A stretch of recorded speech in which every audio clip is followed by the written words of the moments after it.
Hey, what's going on, everyone? Welcome back to my channel. As promised, this is a double header. I haven't done this in a while. I shouted out Jeff St. James of the Ask a Brother podcast on my community tab, and he hearted it about a half hour ago when me and Passport OG wrapped up. He does double headers all the time, so it was for scheduling purposes. I thought it would be wise if I could do it to do this double header today. And so here we are. So the master teacher, BGS IBMOR, agreed to come back to talk about with me The Richer Sex. The Richer Sex, a book that he's talked about quite a bit on his channel. And it's a book that I only know about because of watching his content. So I think this is a highly timely book retrospective. I think this book very much talks about a lot of what we're experiencing around us today in the Black community and in other communities. And I thought that this would be both an educational and a fruitful discussion. So I am simulcasting to my science channel, hence the Mr. Spock shirt. So because to me, this is very much, it's a science story in addition to a story about culture and society. So there's a lot here. So I'll see you on the other side of the intro. I'm going to give some brief introductory points, and then I'm going to bring the master teacher up, and we're going to talk about The Richer Sex by Liza Mundy.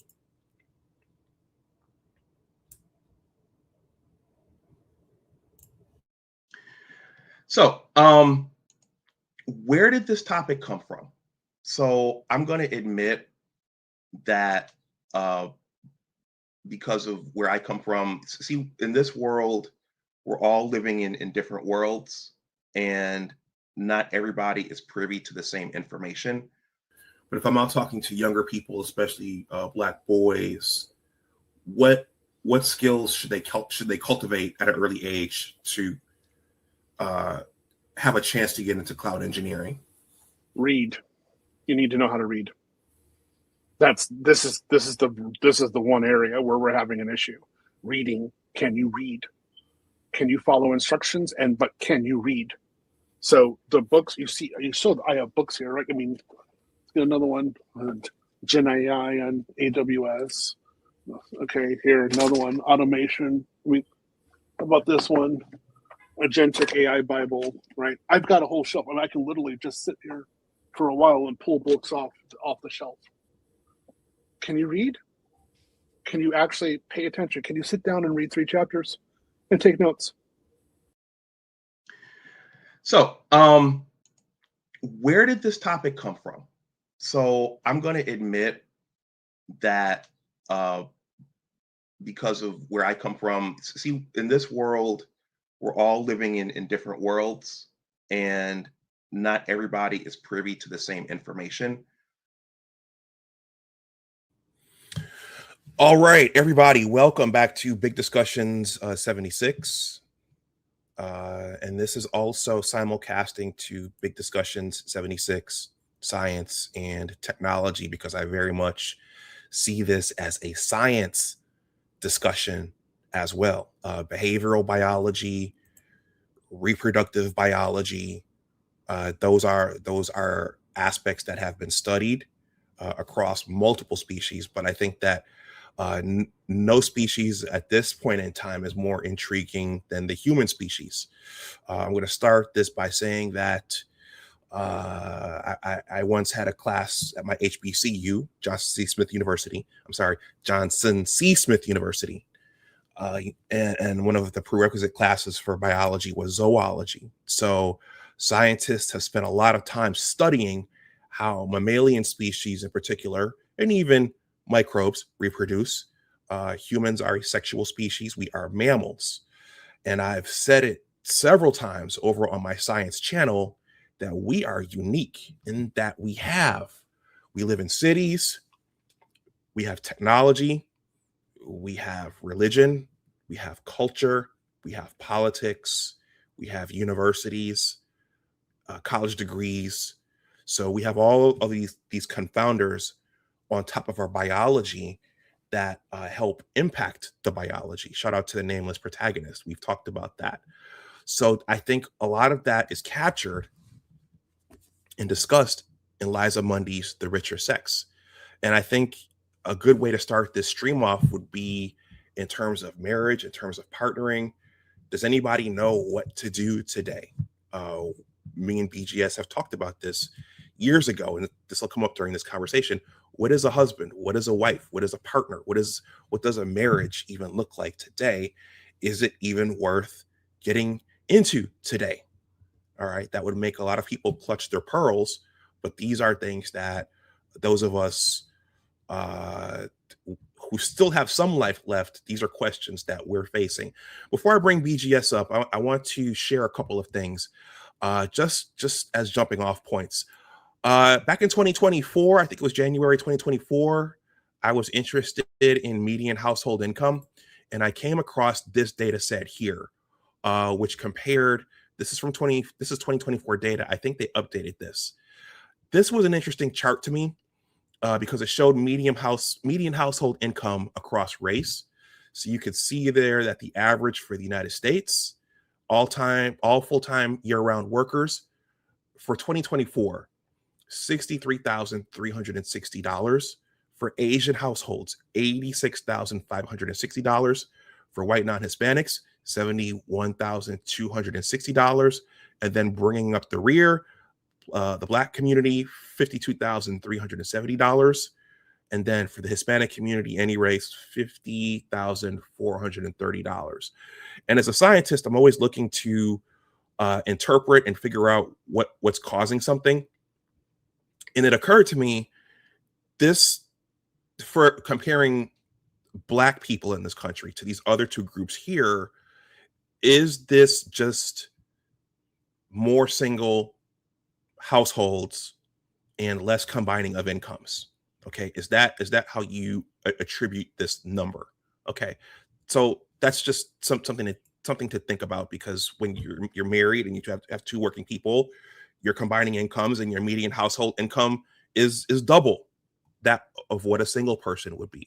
Okay, some of you have seen this data before. I'm sure BGS has presented it. Maybe Medium Man has presented it. This is from blackdemographics.com. If my mother watches this, she'll say, well, how does this all relate to Black people? So I have to foreground it there, as Dr. T.S. Johnson says. This is a compelling set of data charts from blackdemographics.com. This one says Black women were more likely to be married than white women until 1970, and there you could see the separation, the lack of marriage rate spike up. It inflects, and then for this chart, coincidentally, Black men more likely to be married than white men until 1960. Okay, so then you can start to see it start to separate there. Okay. I'm going to show one more, and then I'm going to bring up the master teacher. You guys are here to see him. You're not here to see me. I thought that this would be a good context for this as well. I just did a quick Google search. This is called how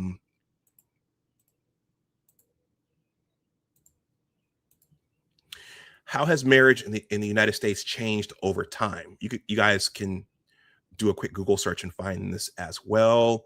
This is from USA Facts, and this figure shows households headed by married couples in the 2020s are the lowest ever recorded in the United States. So it looks like it was at its peak in the 1950s, and this escalator steadily goes down from 80% down to about 50%, 47% in 2024, 47% in 2024. So I think these are nice data sets and facts to use as jumping off points. So with that, everybody, let me welcome back the master teacher, BGS IBMOR. Hey, Doc, what's going on? Teacher, welcome.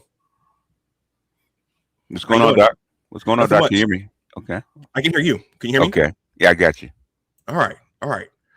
So, Master Teacher, so if you don't have any reaction to any of that, then I mean, I went over that stuff when I first started on YouTube. So with the charts and stuff like, but the yes. marriage charts that you see and decline in marriage in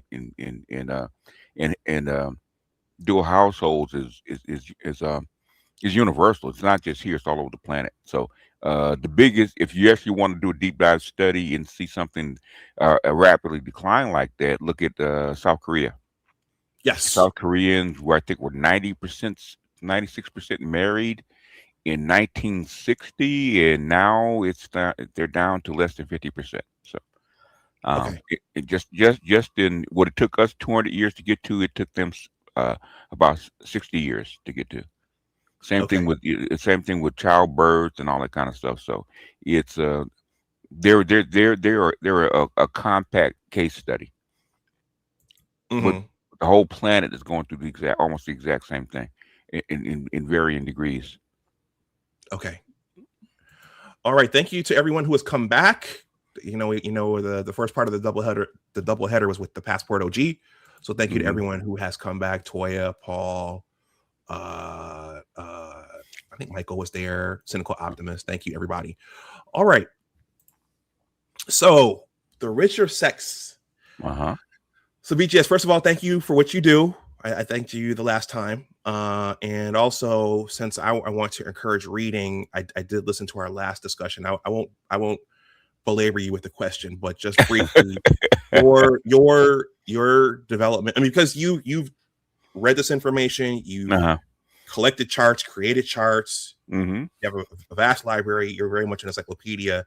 You were a natural reader, and your curiosity is what helped feed that, especially now, especially since you came to YouTube. So that was the secret to your becoming a reader. That's right. Okay. Yeah. All right. So, and he discusses that more in our Dark Ghetto stream. If anybody wants to hear about that, that's a skill that's being lost today. Oh man, it's a big thing. In fact, I think there's an Atlantic magazine called Post Literacy, the post literacy generation.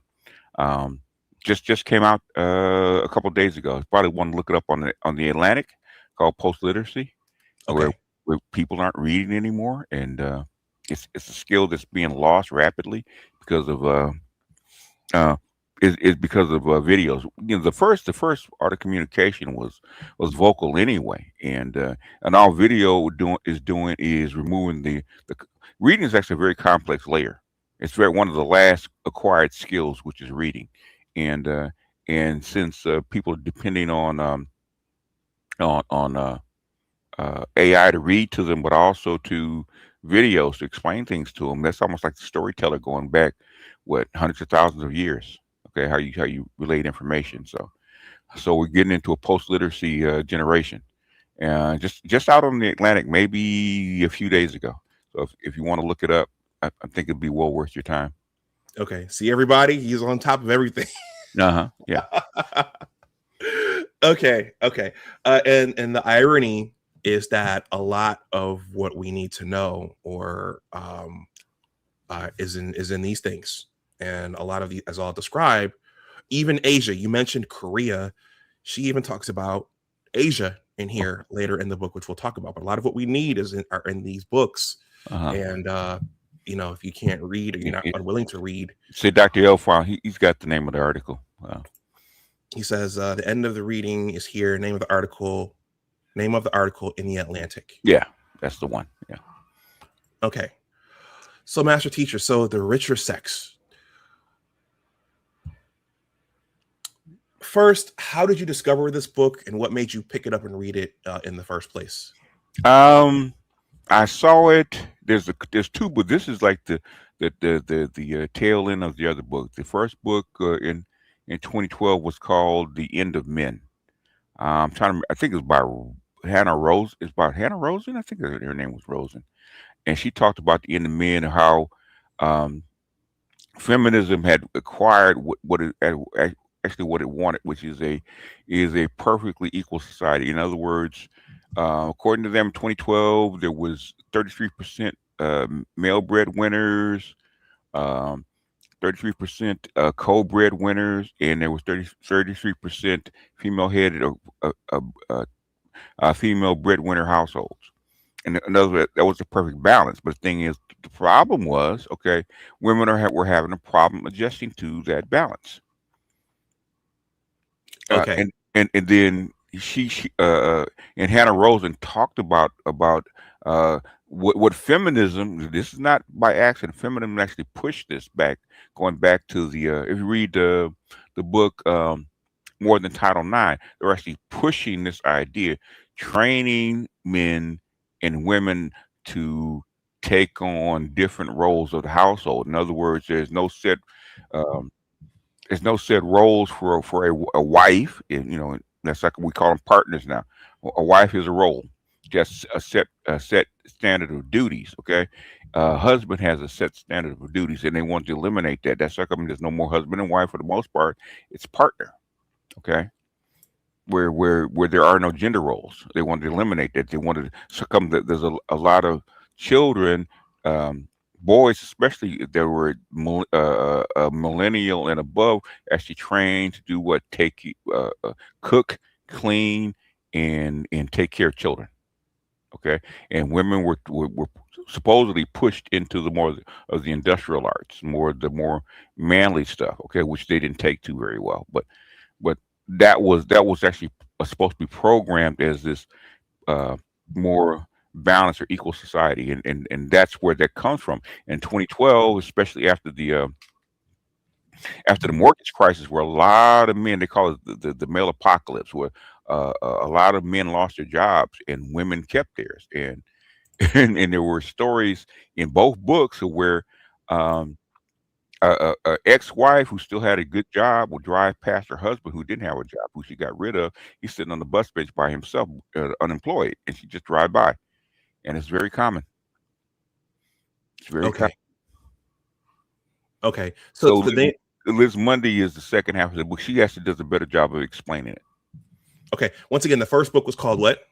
It was called "The End of Men" by Hannah Rosen. That was probably the first book that talked about it. Okay. That's very wow. The End of Men. That's very sobering. That's a very sobering title. Yeah, But there's about 5 books like that. I can't remember the name of all of them, but these are the first 2. okay. All right. So I think this is an appropriate time to show people just briefly who the author is. And Uh-huh. we did this with Dark Ghetto and the Moynihan Report, and we did it with Bell Hooks when Dr. Neal was here. So everybody, this is Liza Mundy. Mm-hmm. I know some people in my family. Why are you showing us this white woman? Why are you showing us this? Seriously. Because black people didn't write the book. If black people wrote the books, then we can actually show black people. I told that to a mentor of mine. He said, "Why are you always quoting white people? Because y'all won't write the books." Yeah. So this is Liza Mundy, everybody. Mhm. She's married to Bill Nye the Science Guy. Okay, right there. Right Okay. there. Liza Mundy. You cannot make this up, can you? Yeah. Yeah. So overview. So Liza Mundy is an American journalist, nonfiction writer, and a fellow at the New America Foundation. She has written a number of books, and her writings have also appeared in The Atlantic, Politico, the New York Times, the New Republic, Slate, The Guardian, and the Washington Post. So I'm going to show one other thing here, because I think we need to have an understanding of that means something when it says she's a fellow at the New Republic. So there are these things called think tanks. Okay, there are liberal think tanks and there are conservative think tanks. Yes. Okay, so this is where a lot of these ideas that come filtering out into public policy in the universities, this is where they come from. They come from these think tanks. Okay, so that's her there. I just read her bio. I'm not going to read that, but I want to go to the about for New America.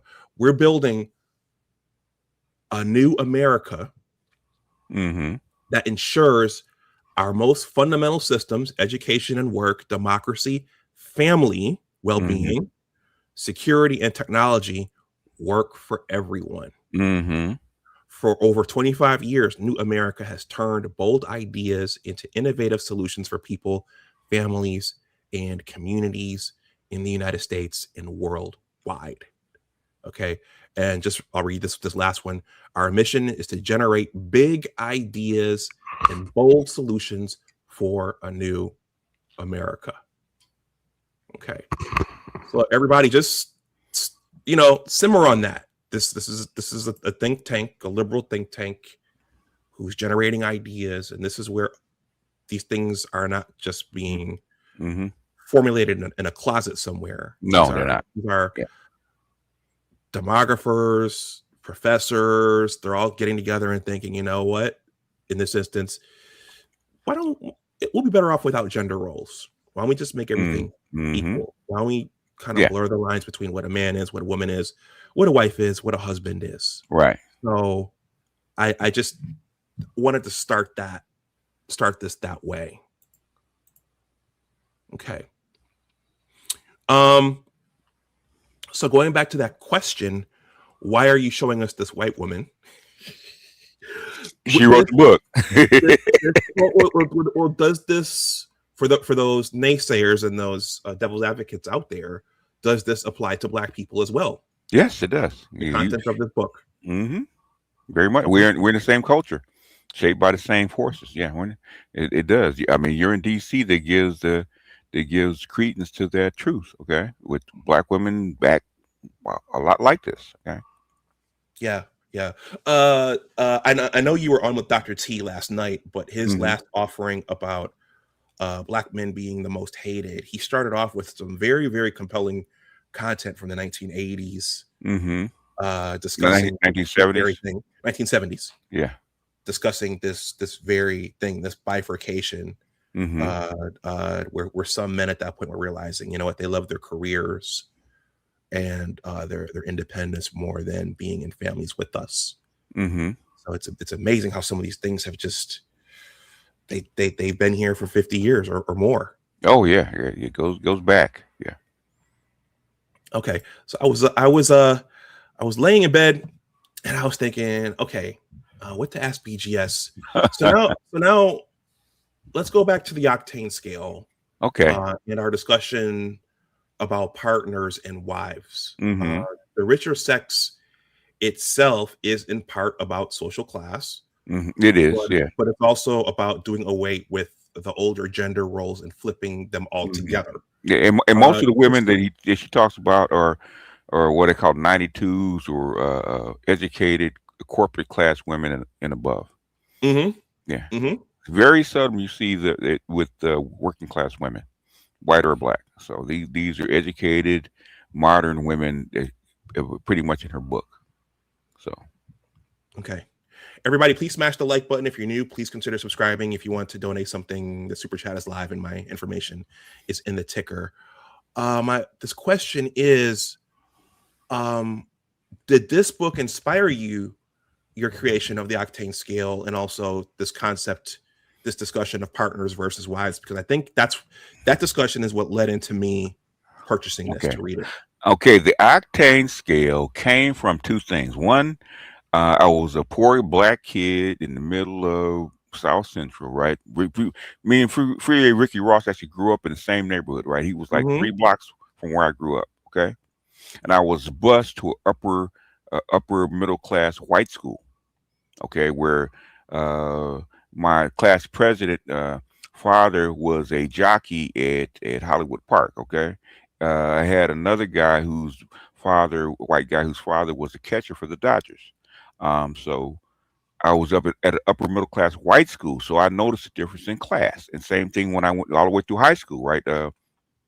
Like I said, Ike and Tina Turner's sons were in my homeroom, okay? And Maxine Waters' daughter was also in my homeroom. Harry Belafonte's goddaughter was in my homeroom. So I saw the upper middle class black kids, saw upper middle class white kids, and when I go home, guess what? Okay, I mean, I'm down in the ghetto. Okay, so Hmm. I see the striation of people from all the way from the projects all the way up to the upper middle class people, right? Even some the wealthier people. And then what really got me to really think about the octanes is I was actually engaged to a woman who came from the projects, got a good job, got an education. She became a data scientist, right? And Hmm. so that's where the 92 climber comes from. She comes from the lower classes, and her trying to climb classes and the things that she went through. Okay, I grew up with it because I had to. I had, I had to cross classes to actually interact with my peers on both sides. So it was normal to me, and I noticed that since I was a working class guy, I wasn't, I probably could have been, where you are, but I was a working class guy, and I noticed the difference between working class women and working class men versus upper middle class people, and also very famous people. Okay, and that's where the octanes came in. 'Cause I used to call my fiance a high octane chick. In other words, she wanted to be the 92. She wanted the nice house, and she wanted the fine dining and the nice car. The car had to be a certain look, style, that kind of stuff. So that's where and I noticed there's a um, class differential about how women act, especially how women act. And but the thing is, black people don't include class into the discussion when they talk about dating and mating, even though it makes a big difference. Because I noticed that a big difference when I take a woman that is not trained to be in a class into an upper class uh, setting, okay, and vice versa into a lower class setting, and watch how they shrink because they don't belong. It's probably more impactful for women than it is for men. But that's where the octanes came in because women are really sensitive to class. People don't actually realize it, and that the longer you're with them, you can see those habits actually start to show up. So that's where Okay. octanes came from. But this So is not. Yeah. okay. So your concept, your understanding of partners versus wives, Right. you learned that from your family, or did you have to read about that yourself? It kind of experienced it because Yes. my mother was silent generation. Okay, my Hmm. grandmother was even older than that, of course. Okay, and uh, and the way I was trained about how a husband and wife interact. My mother, my father, my uncles never had to train a wife. Okay, all he did was marry her and put her in a house, and she did what she did. Okay, he never trained her, never thought about what she did.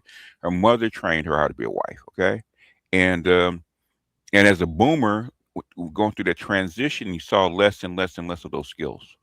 And then when Gen X, and then my kids' generation, which is millennial, okay, was almost gone. And I was discussing this in the 90s, and I had two, I think it's 91 or 90 91.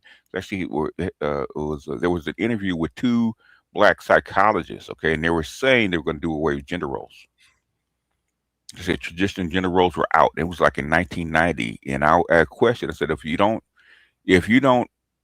bring up these kids with some kind of foundation, what's going to happen in the future? And guess what we have? We have chaos because nobody knows what to do. Really, people don't even learn how to be married, how to be a husband or wife until they get about 40 years old, and it's too late because Hmm. you for most women, their fertility window is past. So, um, and in other cultures, if you go to other cultures, okay, they like I think I told you that where the my Latino storekeeper, she had a baby, right? And I asked her, was she going to get uh, um, her daughter for her first birthday? She said a tea set. I said, why?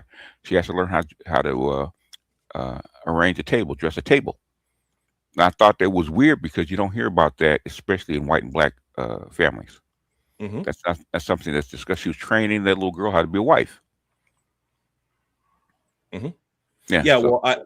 I shared this story with you, I think, on your panel Hmm. just before COVID. I met an acquaintance. That's a word my dad uses. and she told me, I think her daughters were in their 30s, and she was surprised that they hadn't set off on their motherhood journeys yet. Right. I think one of them had developed baby fever, Right. but this person noted Mm-hmm. when they were younger, I did not let them play with the dolls. I put books in their hands. So she didn't want a traditional wife lifestyle for her daughters. Which I guess the women from the older generations, they felt like those were prisons to be housewives. Yeah, they did. Yeah, they thought it limited them. Yeah, that's how come they didn't teach their daughters. Yeah. Okay. And but before we move on from the partners versus wives, which I'm talking about this because I think this fits into this book perfectly. I slipped and mentioned your concept of proper wives, to a cousin, and she kind of, I remember she kind of looked at me like, well, what do you mean by a proper wife?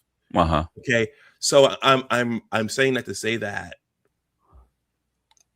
no one has gotten, very few people have gotten training or even exposure to what a wife and a husband actually are. Right. It's just you're supposed to fall in love, come together, and you guys will figure it out. Yeah, that's exactly what the psychologist said back in the early 90s. Figure it out.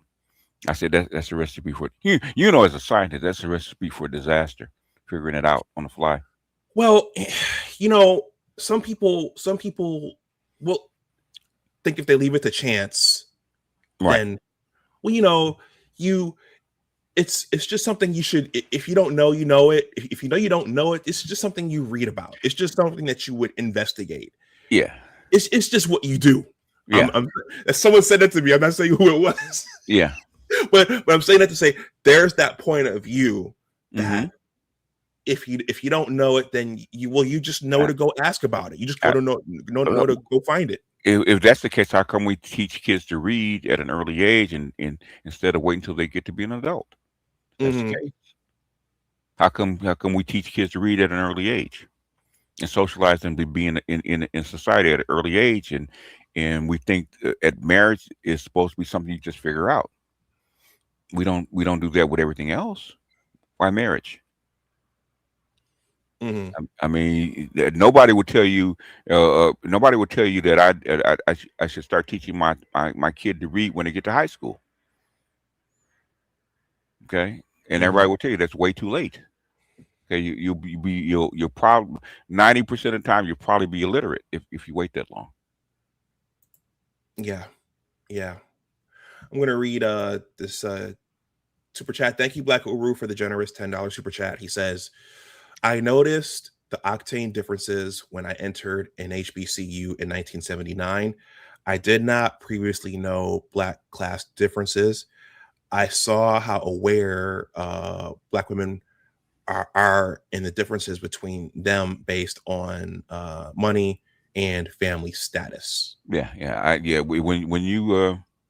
When Tina Turner's kids are in your classroom and like that, it's class differences really quickly. Yeah, and even just introducing the concept of, okay, well, my mentor comes from a good family, or my mentor has a highly successful family.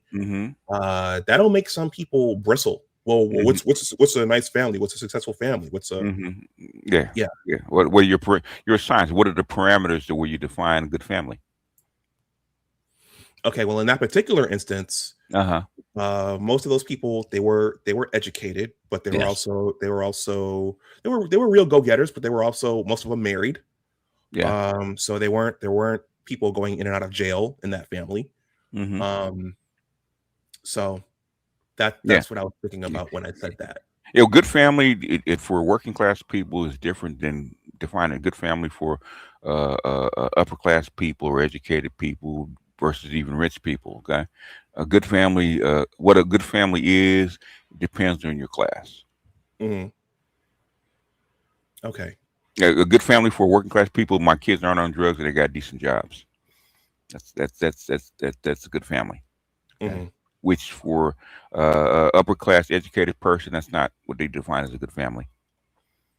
I Yeah. mean, they don't have Oh, degrees. They didn't go to college. They don't have corporate jobs. They don't have ambition. That's you know definition changes. Compared to the class. okay. I think Black Uru is following up here. He says, when I entered college, I saw how much they talked about the family backgrounds of other Mm-hmm. females, Mm-hmm. sometimes derisively, sometimes enviously. Mm-hmm. I was a robe because I thought we were all just Black people. Mm-hmm. Yeah, that's a mistake. That's a mistake. Okay, because amongst men, the barber shop is equal opportunity. You can see somebody very wealthy. Because I saw, Lakers in my barbershop. I saw NBA players, and I saw hood dudes in the same barbershop. And with white people don't do that. Okay, white people do not go to the trailer park and go to the same bars and barbershops. Okay, they're completely separate. They Okay. separate the classes. Okay.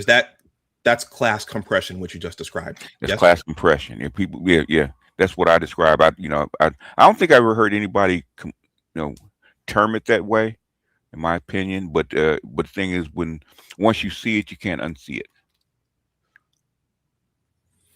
Okay.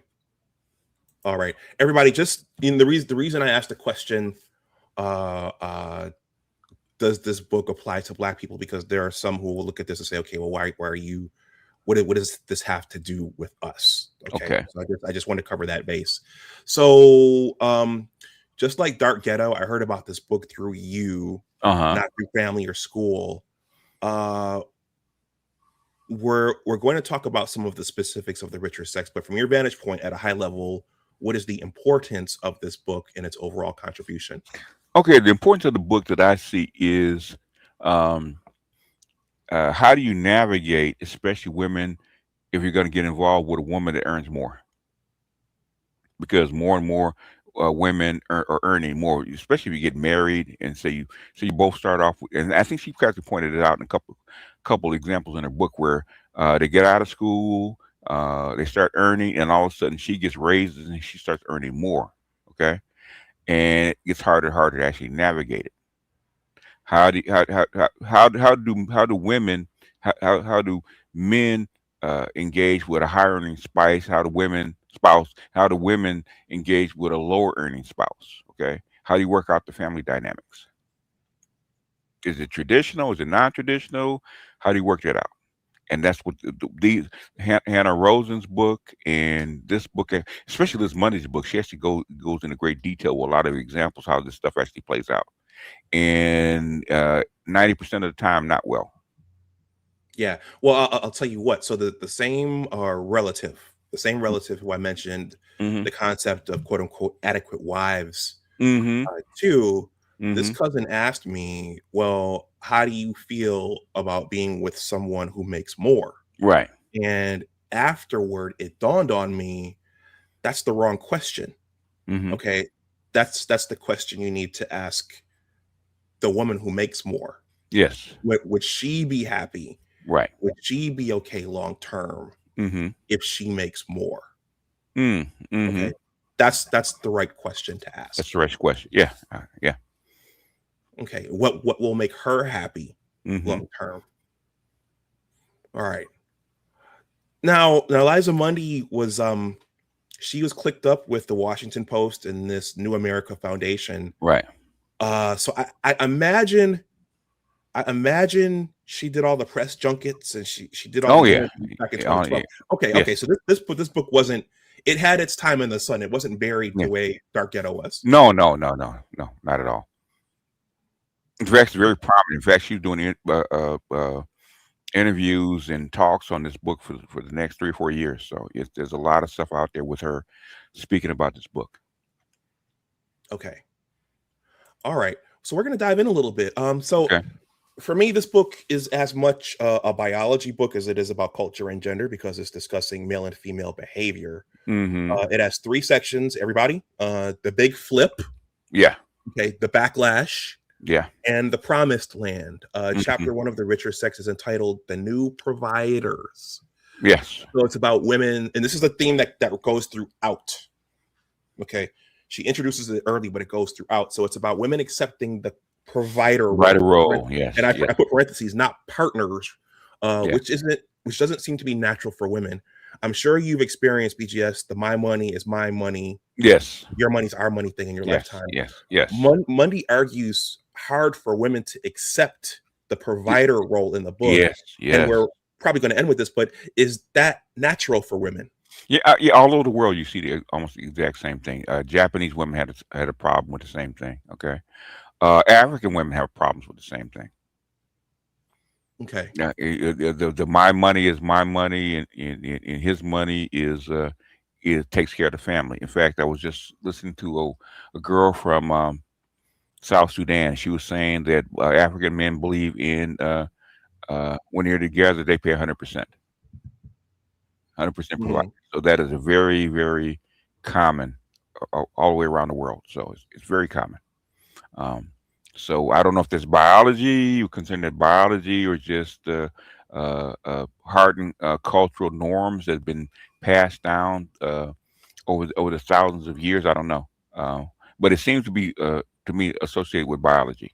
In fact, I had a black woman bristle when I said women are natural takers, okay, and men are natural givers, and biologically, because she's in the animal world too. I mean, the male bird brings things to the nest, okay. The female bird doesn't bring anything to the male. So biologically, I don't see the where women actually give their males things. Okay, I don't see that. I see most time we see paired entities. It's always the opposite. Mm-hmm. Where the bird, the bee, whatever it is bringing something to the nest, and not it bringing something to the individual. So now that's something for you to ponder, but that's my opinion of it. So okay. It's chapter 6. okay. I made I was going through my library last night. I actually made 3 voiceovers from this book. Those are all in the description box in case anybody wants to listen. But the first one in chapter 6, and it involves she describes young women in college sitting amongst each other, talking about whether or not they could date someone who's not college educated. Okay. Yeah, that's not much of a surprise. But she also describes having very high standards for what their spouse should be. Like Sheryl Sandberg, and I can't think of her. I didn't write her husband's name down, but they're basically 2 tech highly successful people. Right. She cited Prince William and Kate. Yes. Okay, so the ladies she described in her book, they wanted that type of pairing, someone as much a power couple. Yeah. Right. Let me go back to my question here. Nathan and Julia Hare in the black community, amongst the black elites. Yeah. Power couple. Is that something that started for Gen X or for your generation? Were they talking about, well, I have to have my Barack Obama as well? Did you, or I guess in your day it would have been my Adam Clayton Powell or my I don't know who are the I think that's always been the aspiration of women, but thing is they couldn't until the 60s or 70s they couldn't actually enact. I think until the 80s they couldn't really enact it. Okay, at the end of the day, if you want to be married, you have to take what you can get because the market determines what you're going to get. And I think when the 90s going forward, women thought they can actually outdo the market. The market didn't matter. Okay, my aspiration. I think all women wanted a man better because that goes all the way back to the so-called fairy tales, right? Okay, the princess never marries the frog. Right. Okay, the princess marries the king. Right. She Right. doesn't marry. Cinderella didn't marry down; she married up. Yeah. That's very common. Or the frog magically turns into a prince or a king Into a later, prince. Yeah, she converts him into a prince or a king. Yeah. which Mundy talks about in the book Yes. as well, raising Yeah. up the man, making him be better, the men striving to be Right. better Right. for the woman. For the woman, yeah, she converts him into transforming him into into her prince or her king. Yes. Yeah. So the way I'm interpreting that, looking at that high level, is that there's a shift in focus. Well, I mean, you can make the argument that she wants him better so that she'll have better children, or her children will be better taken care of. But it seems Right. that's more of what she wants versus thinking about the children first. Right. I don't know. I don't know. It's very interesting. So early on, Mundy also notes that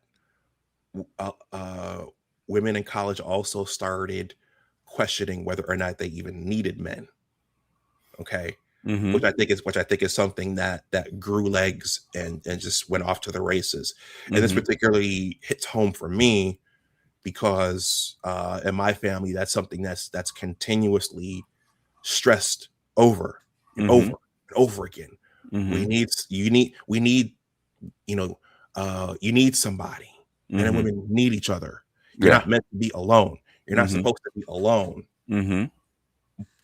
So what do you do when you have a cohort who says, well, no, I don't need you now that I have a job and I have an education. Mm-hmm. Yeah, you have a society that where you don't need to be paired up with anybody or with another family. Yeah. Because the society is actually built for you to actually exist alone. You know, in cities where your needs are pretty much taken care of, or actually can be bought by other people from other people, you don't. You know, like you don't need another a woman to survive. Okay, or take care of your house, or because of the amenities and devices can actually do most of that stuff for you. You don't need it. So it's not a need anymore. The only reason you need to be married and have a wife today is if you have children. Okay, like if you had children, then okay, you're gonna need help. Okay, you're gonna need another person. Okay, children, especially if you're working, you can't do that by yourself and raise proper children. It's impossible. In fact, you need more than two people to actually help raise children properly, in my opinion. So, Yeah, but I agree. I mean, you're the icon of being able to live independently without a spouse. Okay, because you're successful, you do well, you're comfortable, you seem to be happy. Okay, you exist without a somebody else because the environment says I don't need it. Mm-hmm. Okay, so if you're on a farm, someplace you need a wife. You need a wife. You need kids. You need hands. Okay, if you're gonna be successful. Okay, not so much anymore. Right. I think this 10 years ago, this would have been important to know. At least knowing and understanding the environment and understanding the field that there are ladies out and about who don't think a man is necessary in their lives. Right. Well, and maybe according to her whims and wishes, maybe periodically for certain things. Yeah. Okay. But not. We should make women purchase it the same way men do. Mm-hmm. You know, that's what I believe. No free penis. That's my call. Okay. If you want to be a man, pay for it just like we pay for it. Mm-hmm. That's what I believe. Okay. You want to outsource that? Okay. Go ahead and buy them. Buy whatever you like. Yeah. Now I think Mundy was talking about this in the context of marriage, but I think we've also seen in terms of the extreme misandrist circle, we've also seen the opinion that men in general are just useless, or the world will be better without us. That has been the well, if the world that men built could be maintained by them, I guess they wouldn't be. But women don't do those jobs. Women don't do the maintenance. Women, there's a lot of stuff that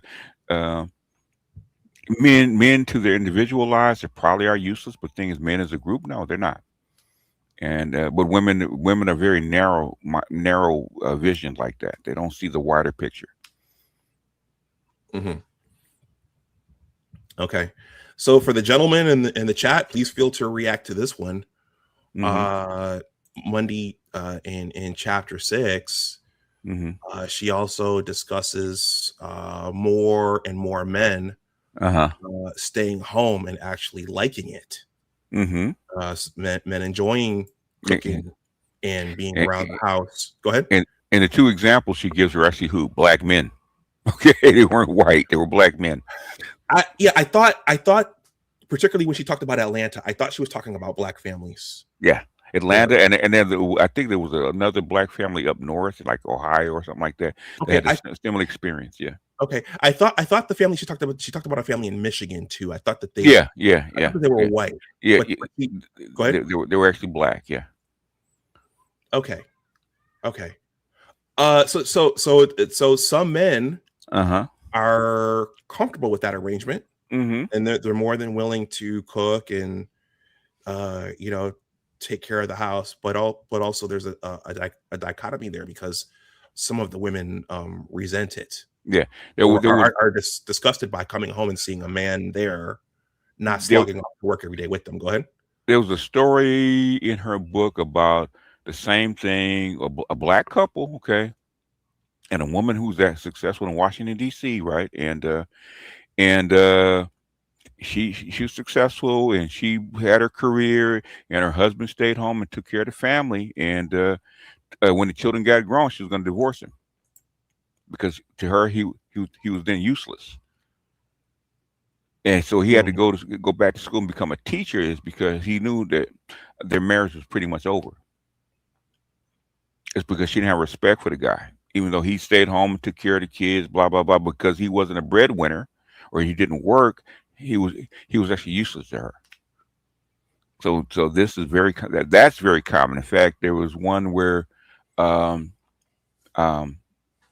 think it was a woman, I think she was in Arizona, if I'm not mistaken, where she was a high earner, and she got disgusted by her husband, who was a lower earner, and she said she got rid of him and got a dog. So that's also very common. So everybody, it goes back to the question I asked a few minutes ago, that my cousin asked to me. The right question is, under these new arrangements, with the higher earning, what would make the higher earning woman happy? Right. That's the way I'm looking at this. Because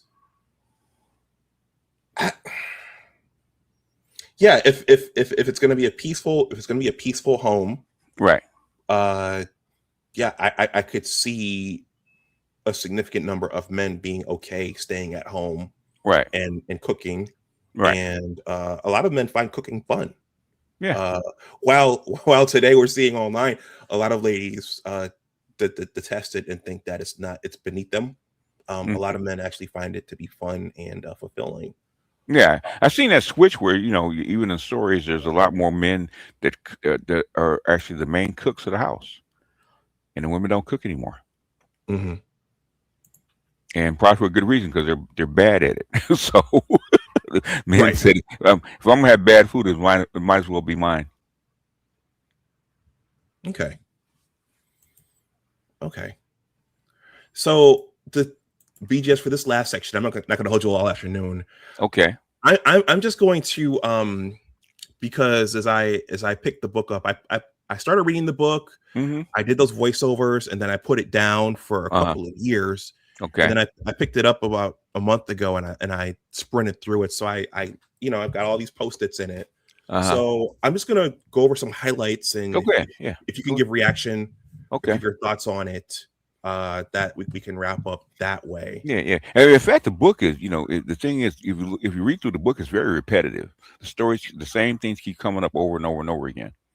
And it's Yeah. normally the women that are the problem. And when it does work, is because the women actually accept him being the the caretaker, okay, or the man at home. Okay, when it doesn't work, is because women don't like that. I think in your example with your cousin, I think she's involved, and I think you said that it wasn't him, it was her. She wasn't comfortable with being the higher earning spouse. Okay. Well, I think she had asked me in particular if I was okay with someone who made more. Mm-hmm. And I don't know if we're talking about the same story here, Okay. but that particular cousin specifically asked me, "Are you comfortable? Are Mm-hmm. you okay with someone who makes more?" Mm-hmm. Okay. Well, this particular chapter, Mm-hmm. I think, was the only chapter in the book like this. Okay. Chapter 8. This was very eye-opening to me. Because chapter 8 is called Sex and the Self-Efficient Girl. Okay. Okay. And one section is called "You're Not a Whore If You're Not Getting Paid for It." Mm-hmm. Okay. So this particular passage took place in Atlanta. So Okay. I suspect the women at the table were black, Mm-hmm. but it basically involved discussing that their education and their jobs allowing them to be promiscuous, Mm-hmm. and also being very sexually picky, Mm-hmm. and in ways, and also looking at men the way men look at women. Um, we know that in years past, there was always infidelity. Mm-hmm. But is this just an artifact of now that the education allows for this type of thing? The jobs allow for this type of Yeah. promiscuity, and having the 12 a.m. guy, and Mm-hmm. Yeah. and Yeah. okay. Yeah, it does. It does. It's because women don't have to trade sex for provision anymore. So that gives her independence the way she thinks the man is independent. Mm-hmm. Okay. They think men do what they do because of money. Men do what they do is because of testosterone. A poor man with no money does the exact same thing that a man with money does Mm-hmm. in his circle if he could. Okay. There's no difference. Okay. Women think that money allows me to be sexually free. And she's doing no more than what the women in the projects do. I don't know why they think that money allows them to act like a man. Okay, there's probably more. There's probably more women have more sex with more men down in the projects versus them. The thing is, the women at the top with money are more picky about it. Or more picky who they actually bring into their circle. That's where the 12 to 5 guy comes from. Okay, especially in DC is the one town that it happens a lot. Okay, I just talked to a lot of guys and working class guys and below in DC, and they said I date this high powered woman. She makes $300,000 a year, and I date her. And I said, "Are you sure you're dating her?" He said, "Yeah, I date her." Okay, I'm not saying having sex, but date her. He said, "Yeah, I do date her." Have you met her best friends? No. Have you met her family? Okay. No, you're not dating her. Okay. You're providing sex to her. You're a concubine. And men get upset with that because to men, dating, the reason you date is to have sex. Okay. Men don't think that women having sex is not dating. So men have it backwards. Okay. Mm-hmm. That woman, she knows I'm not dating this guy. I'm just, he's fulfilling a need. Which is why he comes in at 12 and he leaves at 5 with a juice box. Okay. A lot of guys get upset with that because they don't like the idea of them being in a woman's role. To them, that's a woman's role. Being a sex provider. Okay. Sex is something women give to you and men receive. And men are not used to giving sex and having a woman receive. Okay. They think that high-powered woman that's inviting them in at 11:30 and pushing them out at 5 is giving them something. And no, they're not. Okay. You are actually giving to her for free something that if the roles were reversed, you'd have to pay her, compensate her in some kind of way. A lot of guys are wired. They can't. I've offended a lot of guys by saying that, especially in the DC area. A lot of guys got offended by me saying that. But the thing is, I was trained by a bunch of Macs and gigolos and stuff like that, and they're the ones that told me, okay, that after 3, you got to get paid.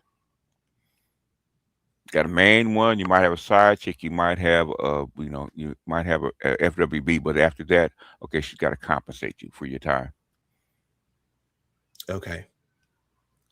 I don't know if that makes sense, but yeah. But yeah, but women at that level, it's a newfound, how can I say, a newfound experience where they can actually where the old traditional roles have kind of decayed, and they're left with I can do whatever I want as long as I can afford it. And think that they're doing what men do, but they're not. Okay, they don't pay for dates, they don't pay for sex, they don't have side dudes that they in Africa they have sugar mommies.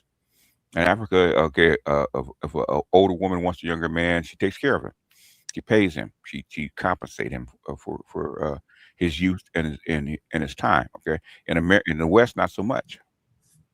So they're not standing in the place of men. Okay, they think they are, or they believe that they are, but they're not. But and they find out that it's not what they think it is. It's because they still act like women. They still act like pergamous. And they get mad because I'm a 4 and I got money, but I want this guy that's a 8 or 9, and I think because I have an education and a job, I deserve it. But the thing is, you're not compensating.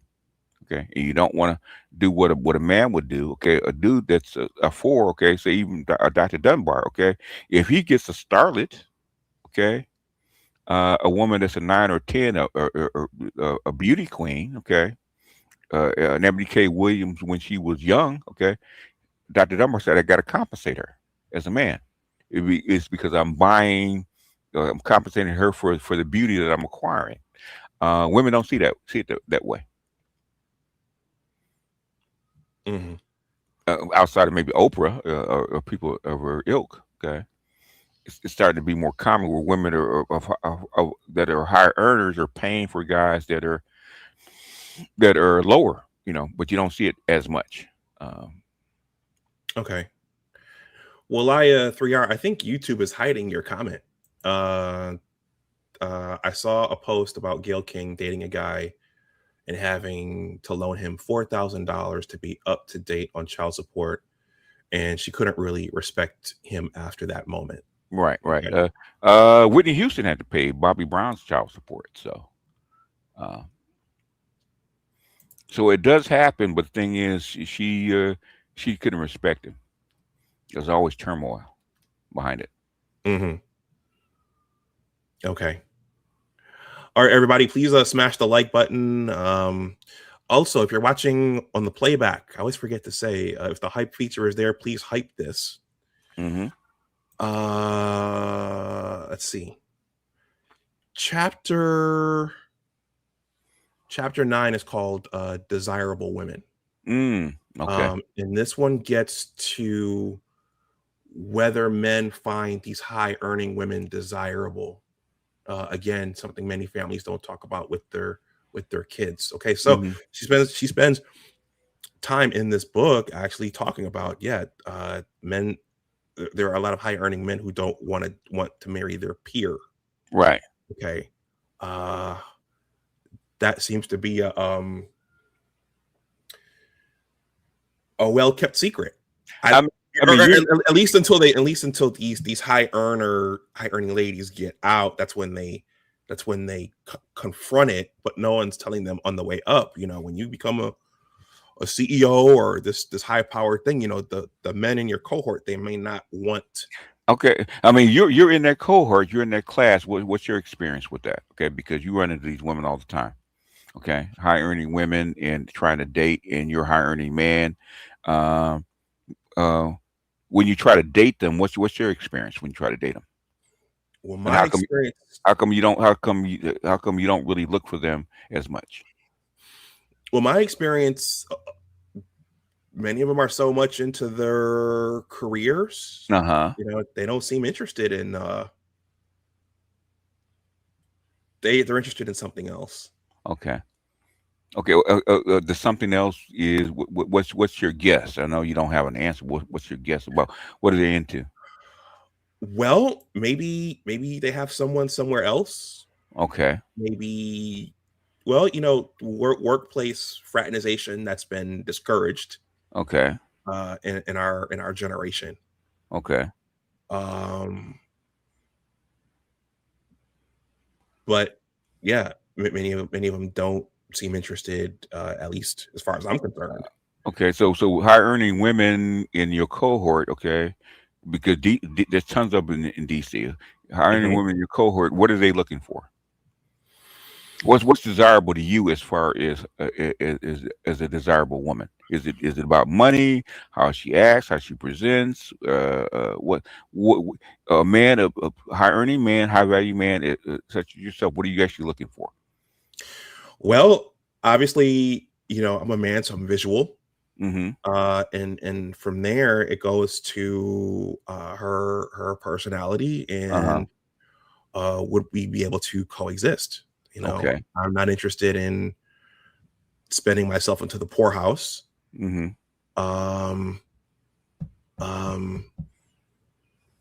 Maybe Black Uru pointed it out right there. Maybe I'm not a social climber. Okay. Okay. They are looking for men who are social climbers. Maybe that's it right there. Could be. So the thing is, okay, there a lot of these women are not, you know, if that's the case, how come they're not finding men in colleges, finding men that are just starting out with their careers? How come they're not taking those kind of men? If they're social climbers, they want men to be social climbers. So the thing is, what do they want? And um, is it? Well, I know what black women, what they want is, you know, the first two things. They want the guy to look good. They want the guy to be sexually enabled, and then the money and the status come along with it. Okay, but whereas white women, it's status and provision first, and then the other ones actually trail behind it. But as a woman of means, what does she look for? Okay, and normally a woman of means, like you said, looking for a man that's at her level and above. So she's looking for the same thing that a woman of a lower class is looking for. It doesn't change. It's just the standards get higher. And what do you do when you run out of those guys? Because there's only so many guys at the top, and higher earning men like you are not looking for the same things that they're looking for. Mm-hmm. Because you're not looking, you know, like Kevin said, you don't within reason, you don't care what she makes. Okay, she can make half of what you make, and she'd be perfectly fine as long as she's suitable to be your mate. Okay, women don't see it the same way. Okay, a man that makes half of what she makes is suitable to be her concubine, not her mate. Mm-hmm. As long as he fits the aesthetics, looks, not even attitude, but looks and sexual prowess. He's suitable to be a concubine. Okay. So I think those are two different things. That's the 12 to 5 guy. that feels her need, and then socially she shuns him because he's more of an appliance than he is than a person. He's an assistant to her as far as sex is. Mm-hmm. Okay. All right. Well, in this chapter, okay, she discusses women falling back from marriage altogether due to inadequate options. Okay. Mm-hmm. Women tailoring. This is what's interesting. Women tailoring the market to their needs. Mm-hmm. Yes. Okay. I'm not sure I quite understand that. How one would do that. They try to tailor. They tailor the market to their needs. In other words, they try to find avenues and places where the men that they desire exist. Mm-hmm. Tailoring the market. Okay. In other words, it's like walking into a showroom. Okay, you walk into a regular showroom or a Mercedes Benz or a Ferrari showroom. They're different. That's tailoring your market by tailoring your environment. Okay. Which eventually doesn't work. The more people you have, there's only so many of these things that can be actually produced, especially human beings, Mm-hmm. in a certain market. So the dating market doesn't work the same way that the consumer market works. Right. I thought this was interesting. Mundy stated, marriage at its best is a machine for mutual self-improvement. It's bullshit, but yeah, but it's okay. Well, but that's that thing of, okay. That's that partnership stuff where you're supposed to be able to be your best self within a function of the machine. That's what they're taught in school. Okay.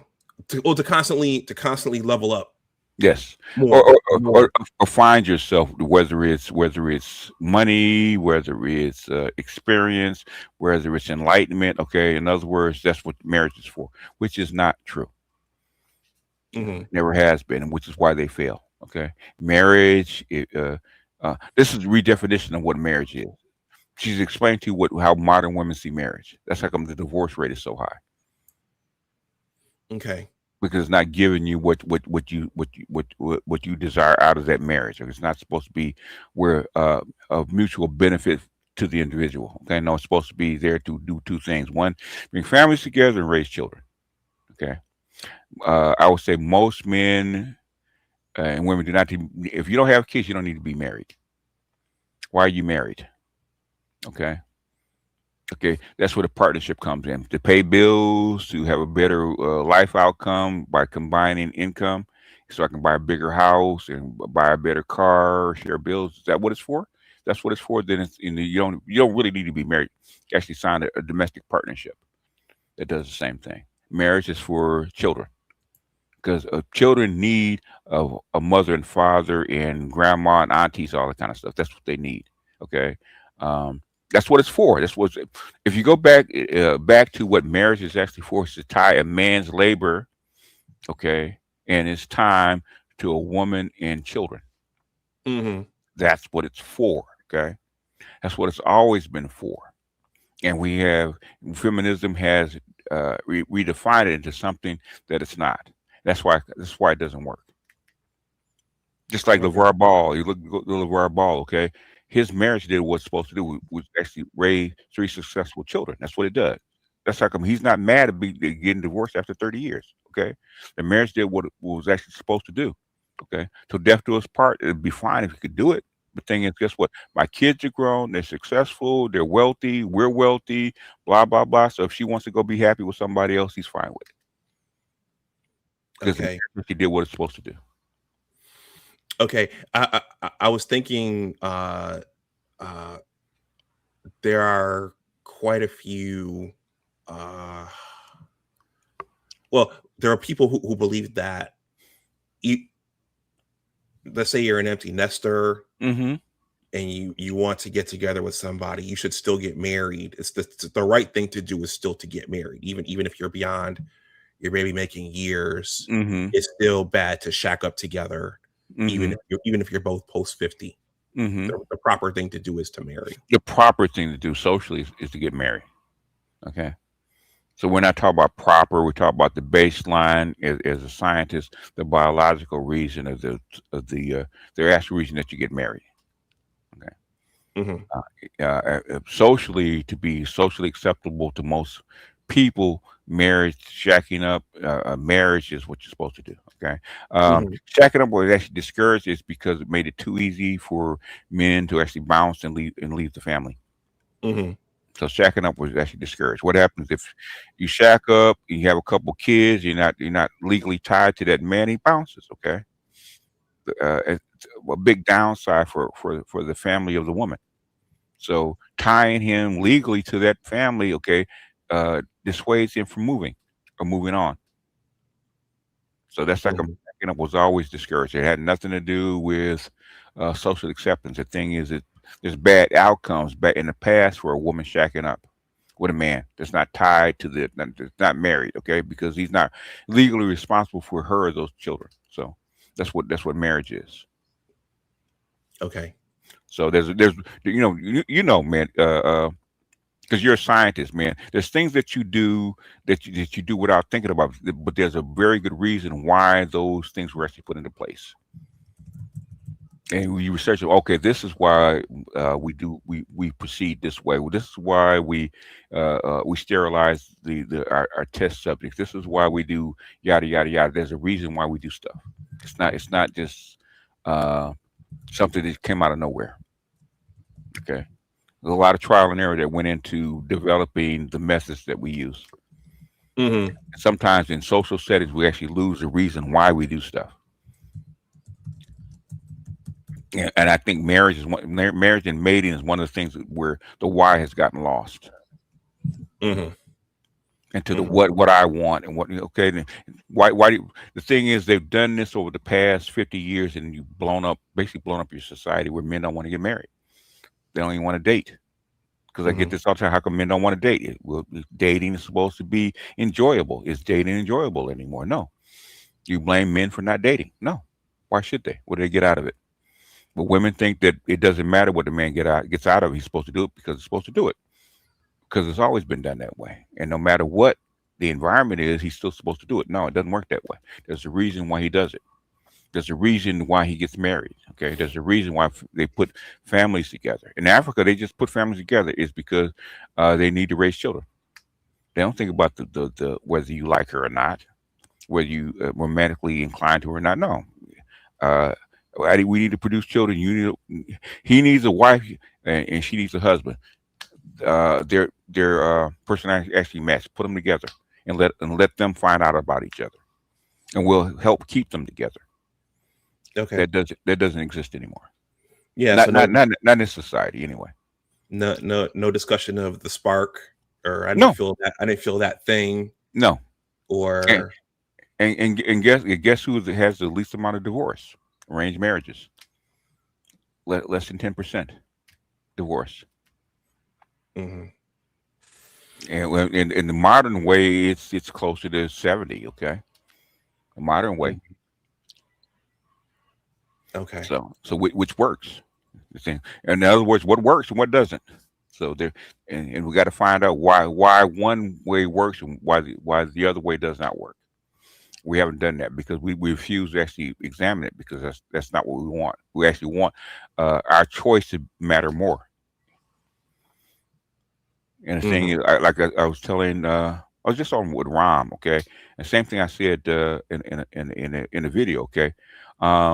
What game are you married to? What game is that woman married to? Okay, why did my mother and father stay married until death, literally until death? Okay, did they part? Okay, why? It's not because what the man did; it's because what she believed in. She believed that in death do us part, and that marriage was actually more important than the man, and that doesn't exist anymore. So I always say, what game is that woman actually married to? She's not married to you; she's married to the game. So what game is she married to? Okay. And the way her final statement about what marriage is supposed to be tells you everything you need to know about the book and how women or the modern breadwinners see marriage and mating.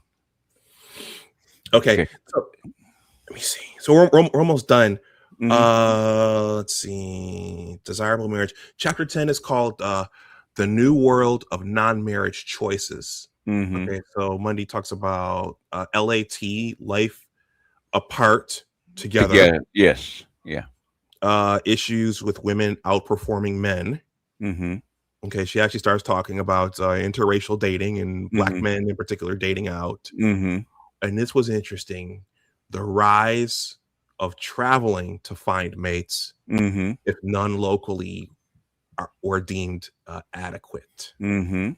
Okay, but she wasn't talking about passport bros. She was talking about men doing that, but she was talking about, okay, well, women are going to start doing this as well. Okay. Yeah, Uh, but for women, for women, Western women doesn't translate as well. okay. It's because if a woman travels to a developing country, she's a breadwinner. Is she comfortable with that? Hmm. And we found out that guess what? When they travel and they become the breadwinner, they're not comfortable with that. They want to divorce and leaving that man and staying alone. It's because they're not comfortable with it.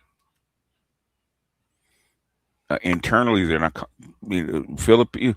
Look at passport cis. Okay, even white women actually travel. They actually have children, right? Okay, they Hmm. don't stay and marry that man. They leave and go back to where they came from with the child. They don't stay there and take care of that man because they don't believe in it, or they don't want to live at at the man's level. Level. Yeah, the African man is perfectly willing to take care of her, but saying she has to live at his level, she's not willing to live there. There are a rare few women, especially white women, that are willing to live at the man's level and have him take care of her, but that's rare. And there's a rare few that will actually come in and actually, because they have the means, take care of that man, okay, and him be supportive. But that's rare. And and Mm. and most of the women that have traveled, become passport cis, and have husbands overseas, especially overseas, okay, they wind up leaving that man, having a couple of kids, and then leaving him. So the phenomenon doesn't change just because you change locations. So what she said, the rise of it, they've run the experiment, and guess what? What is Fireman said? It doesn't matter what your theory is or how good the math is. If it doesn't agree with the results of the experiment, guess what? It's wrong. And you as what you do, you probably would agree with me. And it doesn't matter what your theory is. Okay, once you run that experiment, the results are the results. Well, that's what was interesting about reading this book, and I said this on your channel, I Uh think, huh. was that the way she wrote this, it Hmm. was this: the Yes. future's gonna be, Yes. you know, the new world is gonna consist of Yes. all these things. Uh-huh. And when you run the experiment, not so much, right? Hmm. Yeah. Yeah. Because it was new then. That's it. With her book and Hannah Rose and the End of Men, it was new. They had finally reached what they call feminine equity. Finally reached it. Okay. Now that you hear what's going to happen, they thought, okay, women are actually going to take charge, and men are going to be at home, and they were going to adapt, and you're going to have these great families where women were actually the breadwinners, and men were supportive, and blah blah blah blah blah. Not so much.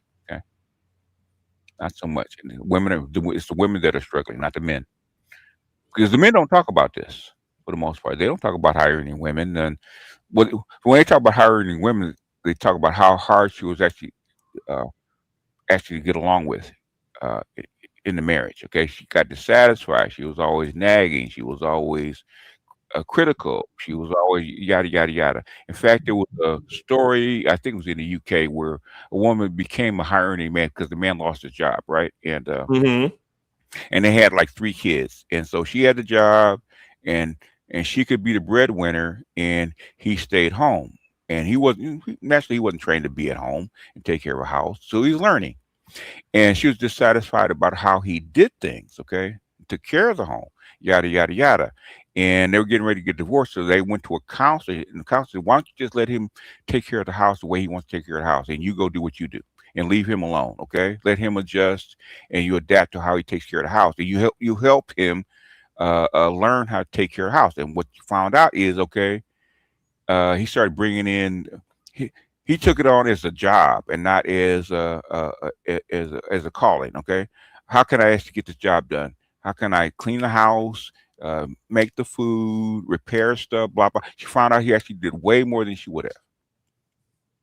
It did it way more efficiently. Same thing happened in Liz Mundy's book, where the black man, I think it was in Michigan, where the black wife was actually the breadwinner, and he was a stay-at-home dad, and he would do the yard work, he would do the repairs. He found a way to be efficient as far as cooking and cleaning, and he did it way more efficiently than she did. Okay. Because men see it as a job, and women see it as a burden. So, Yeah. because most men that stay at home, okay, I'm supposed to do this, and this. How can I actually figure out a way to actually do this the easiest way? And she started buying him appliances to actually help with his job that she thought was unnecessary, but actually worked. Okay. A bread maker, a certain kind of kitchen appliances, and that he actually used to actually create the meals, and found out he was way more efficient with it. But that's the way men do things, and women don't always like that because they think of the aesthetic and the way they were taught to take care of a house is not the same way. And so the psychiatrist, so the therapist said, let him. Okay, you don't try to dictate about him taking care of the house because he's running the house, you're not. Let him do it his way. Let him find his way, and she did, and it actually wound up working. And that was in the UK. And these were two white couples in the UK. So this is very common. You might find this question interesting. Excalibur says, how come the women in Scandinavian countries are better at being providers? Is the environment there that much different? The training is different. The environment is a little bit different. But guess what? Scandinavian couples have a high divorce rate. And plus, you got to remember, Scandinavian countries, okay, say like Norway and Sweden. Norway has like 5 million people, and Sweden has maybe 10, okay, which is a large city in the United States. So it's a much smaller grouping of people. They're not large countries. They're more communal than we are. So that's probably why. But they had the same problems, okay, with out of wedlock birth rates. Out of wedlock birth rates are pretty high in Scandinavia. Okay, there you go. Can you hear me? Okay. Yeah. They're more communal. They're very communal. But you got to remember, they have high out of wedlock birth rates in Scandinavian countries, and they have very high divorce rates in Scandinavian countries. So okay, wow. So them being providers, no, I don't think so. I don't think they're any better. They probably do it differently. Okay. Excalibur, thank you for the $5 super chat. He says, salute. Much appreciated. Okay, we're just about at the end. Chapter 11 is the view from abroad. Okay. So she gave a little what we know about Asia now. She gave a look into Asia. We've recently heard about the 4B movement in Korea, but this marriage and birth rate disintegration has been brewing for quite some time in places like Japan. Right. Mundy talks about women having to marry down, and she introduces the word shengnu. Oh yeah, leftover. Yeah. It's right there on print. Yeah. Leftover women. Yeah. So rest in power, Kevin. That's the first place I heard about shengnu. She talks about disruption of the old ways, and then the distinction between grass versus meat-eating men. The meat-eating men, they're the more economically viable. Shout out to Scott Galloway. Yeah. And then there's in some of those countries there was the importing of brides. I think what was it? Was it China importing them from Vietnam, or was it China and Korea importing them from Vietnam? Yeah, and Cambodia and other places. Yeah.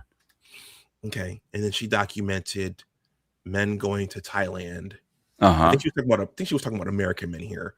Yeah. Western men going to Thailand. Yeah. And Australia and Western men, yeah, going to Thailand. And Spanish men in Europe bringing in Latin American wives. women. Yeah. So this whole thing has been this was going on in 2012. Yeah. It was just getting started in 2012. Yeah. So many of the men were saying, look, we don't like this new recipe, so we're gonna try to work around this. Mm-hmm. Yeah, you're not getting men aren't getting their needs met. So right. Yeah. That's why the marriage is a marketplace. Women don't see it that way. They see it as a right, but it's a marketplace. Mm-hmm. And women don't think they have to compete in the marketplace. Okay. This is funny in a way, but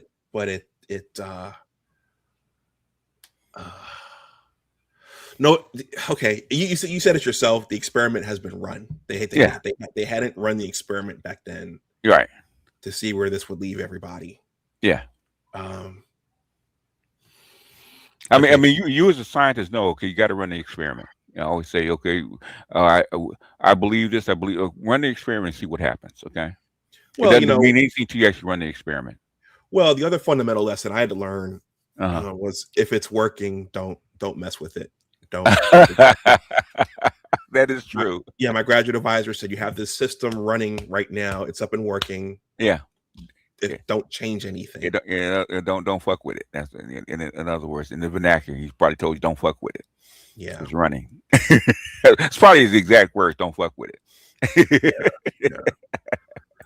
Salute to Doug Ruffin from the Buffalo History Channel. Thank you for stopping through. The last chapter, chapter 12, was called Our Female Future. Okay, and all I'll say is that chapter, I think it was the black couple you described. Mm-hmm. She spoke to a few families up in Michigan. Mm-hmm. Yes, yeah. And as I was reading this, I was thinking, okay, Michigan, more of a blue collar traditional values area than someplace like DC. Right. Yeah. But that last chapter was basically about women accepting the provider role. Yes. And the workarounds and them and their husbands deciding to do what was best for the family and their children. Right. No matter how it looked. And they were black too. I remember that. Okay. They were black couples, yeah. Okay. So for this type of thing to work, long story short, you need the woman to accept the provider role. Yes. And be content with it. Yes. That's the biggest factor, yeah. But therein lies the quagmire, because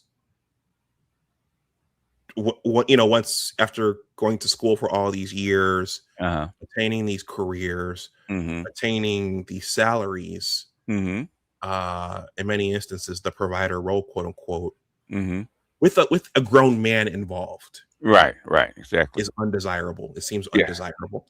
Yeah, and that's their biology that they're struggling with. They're there to actually take care of children, not grown men. Men are supposed to give to them to take care of the kids. Even if the man is providing the support at home, right? Yeah.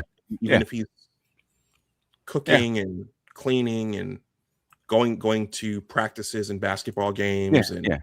Yeah. He's the help. He's not really a husband. He's the help. Okay. Black Guru says, if the woman is not overly concerned about and invested in social status, she might be more amenable to being the provider. If she is concerned about appearances, she won't be able to do it. Yeah, this is very common all over the world. It's not a Western thing.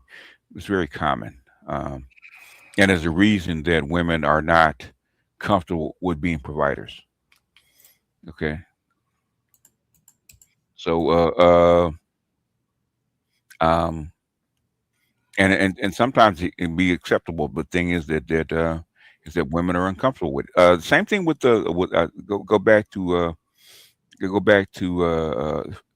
Du Bois and the Philadelphia Negro, right? A lot of women took men out when they lost their jobs. Mm-hmm. Okay, it didn't matter. I'd rather be a single mother than have a man that doesn't have a job in the house. You just put him out. So this is not new.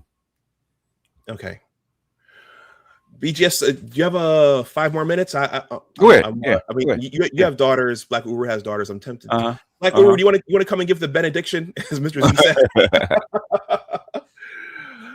I'll drop the link for a moment. If Black Uru wants to come up and say a few words on this, I value what you guys have to say. Yeah. I mean, the thing is, they've run this experiment. They've run an experiment all over the world. Japan lends to it. Okay.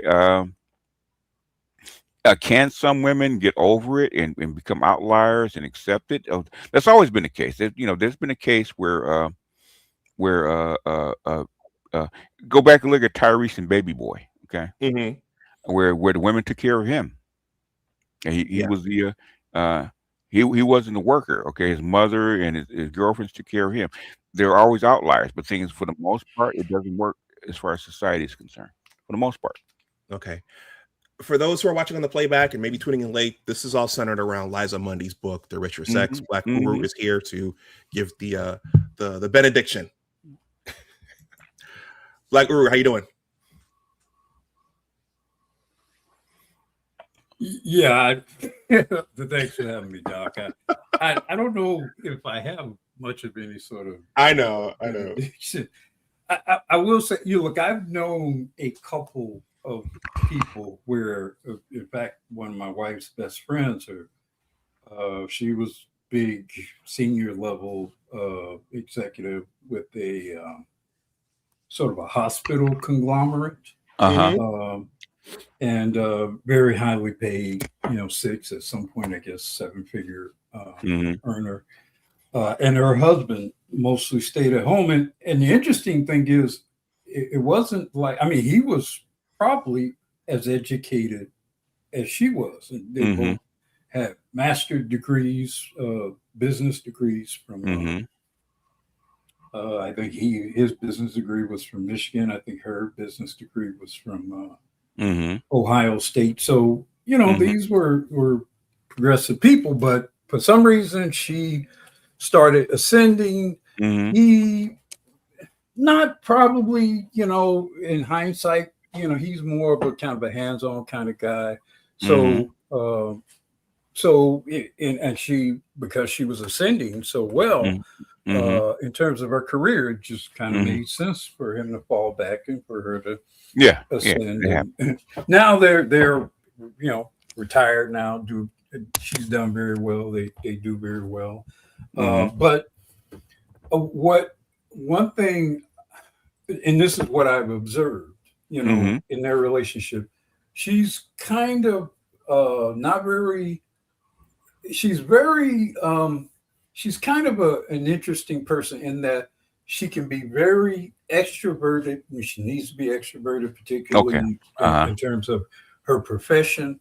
But personally, she's not very extroverted. She's an introvert. Probably more introverted. She's an introvert. So she's not especially motivated from a social standpoint. You don't have to attend all the parties and all the charity events and the golf. She's not that kind of person. I think because she was not as motivated in that way, I think it was easier for her to tolerate and accept and embrace their arrangement. From what I've seen is typically, though, women like her are so motivated in terms of their social status and position and movement that it becomes difficult for, they want to either try to hide the man or, kind of, lie about what he is and what he does. It becomes this difficult thing for them to internally manage. Okay. That's part of it. Well, it sounds like they were able to make that work long term. Yeah, I mean, but like I said, it's largely because of her, and also he was one of these guys who became very sort of, do everything, building sheds, building. He can do anything, in terms of very sort of hands-on, very around the house, stuff like that. Building driveways, and he really kind of took to doing a lot of hands-on kind of stuff, and good-looking guy, and that sort of yeah. So it fit. Yeah. So it worked. It worked for them. Like I say, I think in most cases, well, look, and I'm not a woman, so I don't know. This is just my supposition.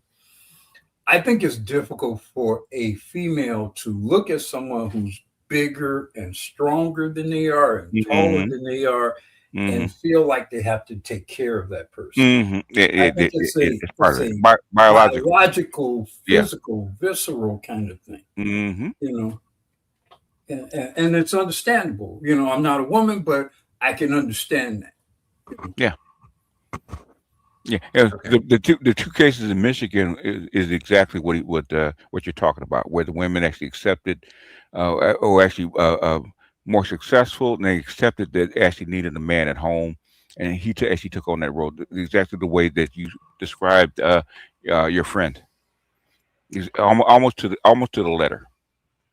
Those are her examples. Yeah. I mean, but unfortunately.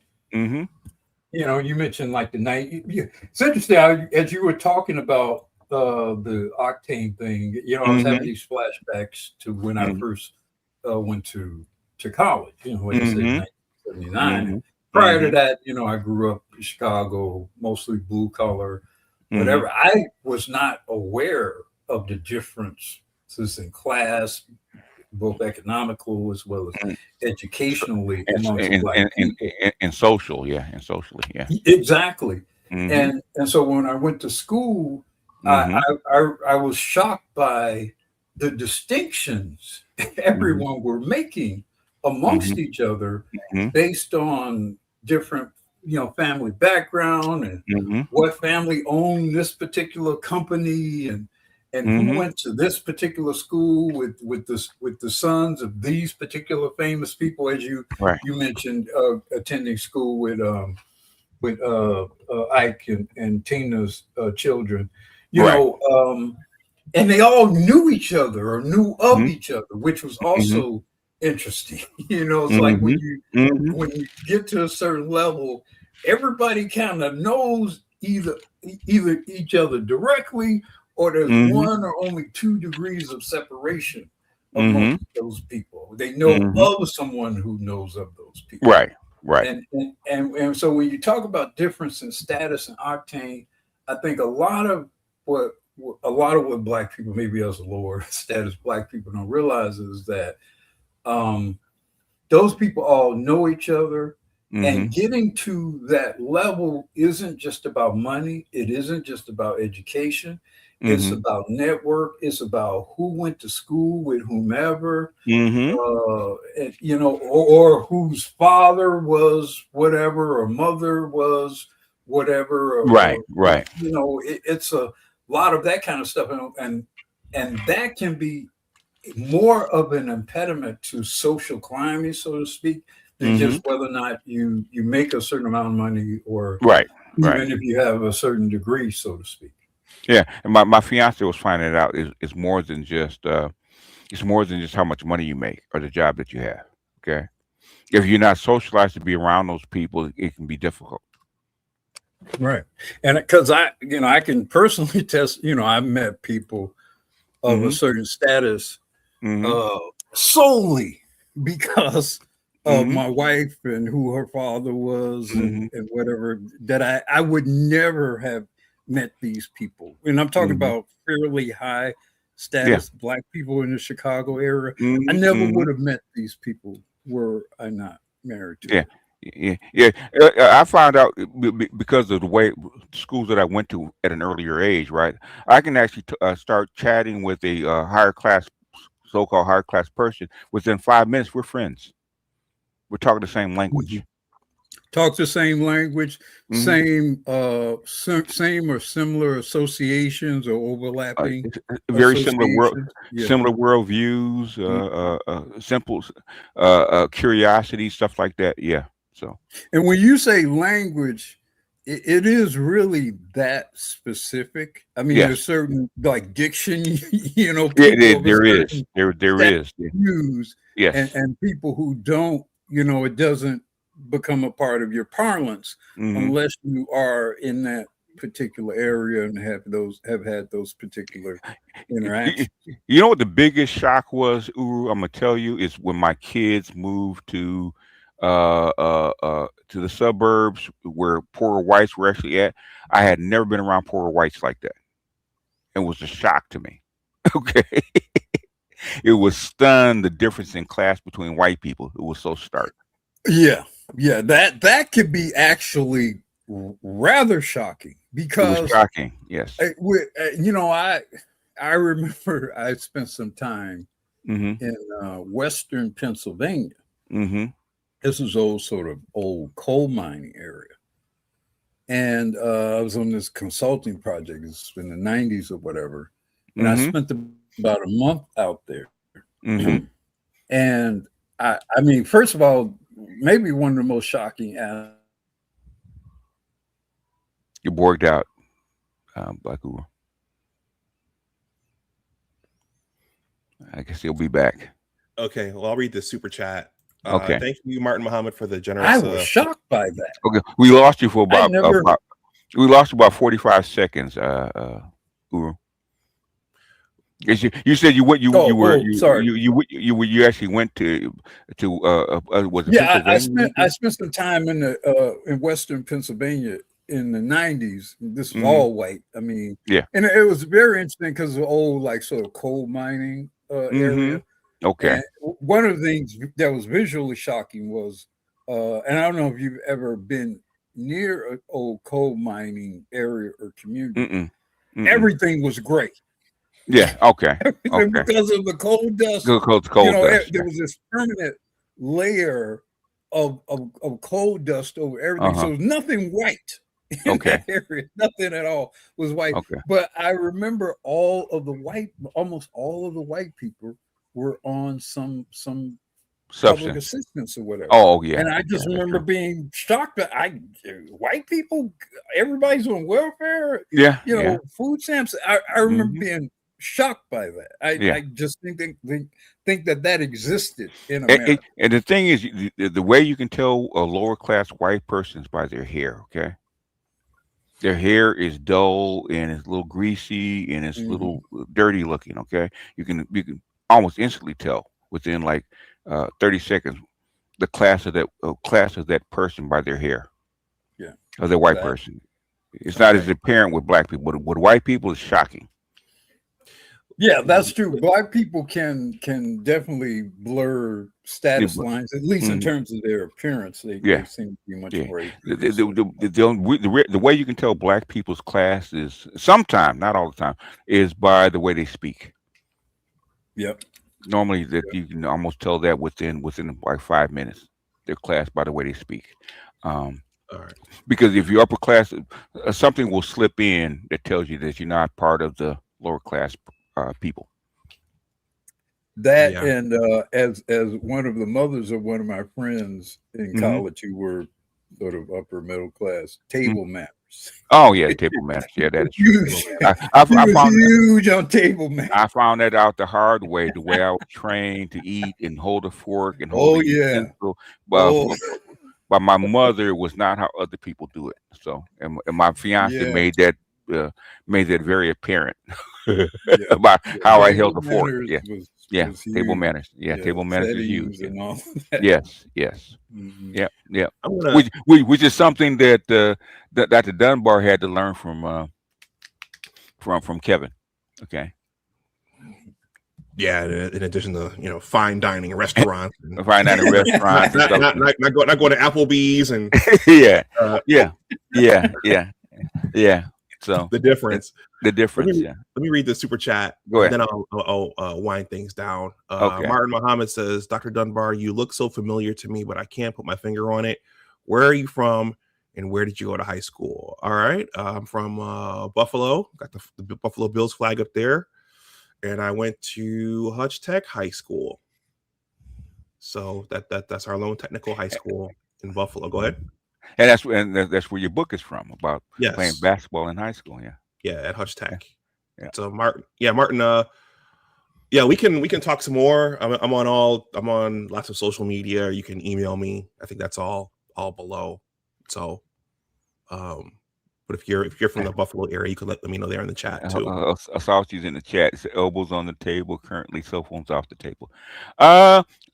Actually, cell phones on the table and stuff like that cuts across class, and that's the funny thing. The smartphone actually equalized classes, believe it or not, because a lot of things are very similar, even across the world, how people act because of the smartphone. Yeah, my mother was pretty big on no elbows on the table. Mm-hmm. Pretty big on that. Okay. Yeah, that was kind of ghetto and kind of low class Southern behavior with elbows on the table.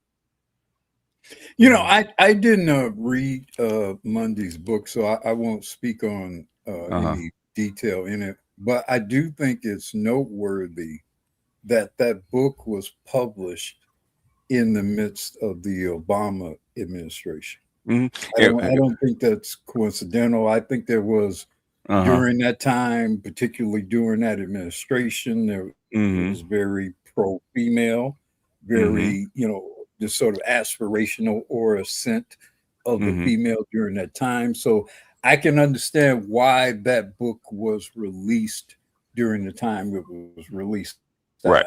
And how starkly different things obviously are today versus it was 12 years ago when it was released. Black Uru, I thought the same thing when I was prepping for this. I said, okay, yeah, that was during...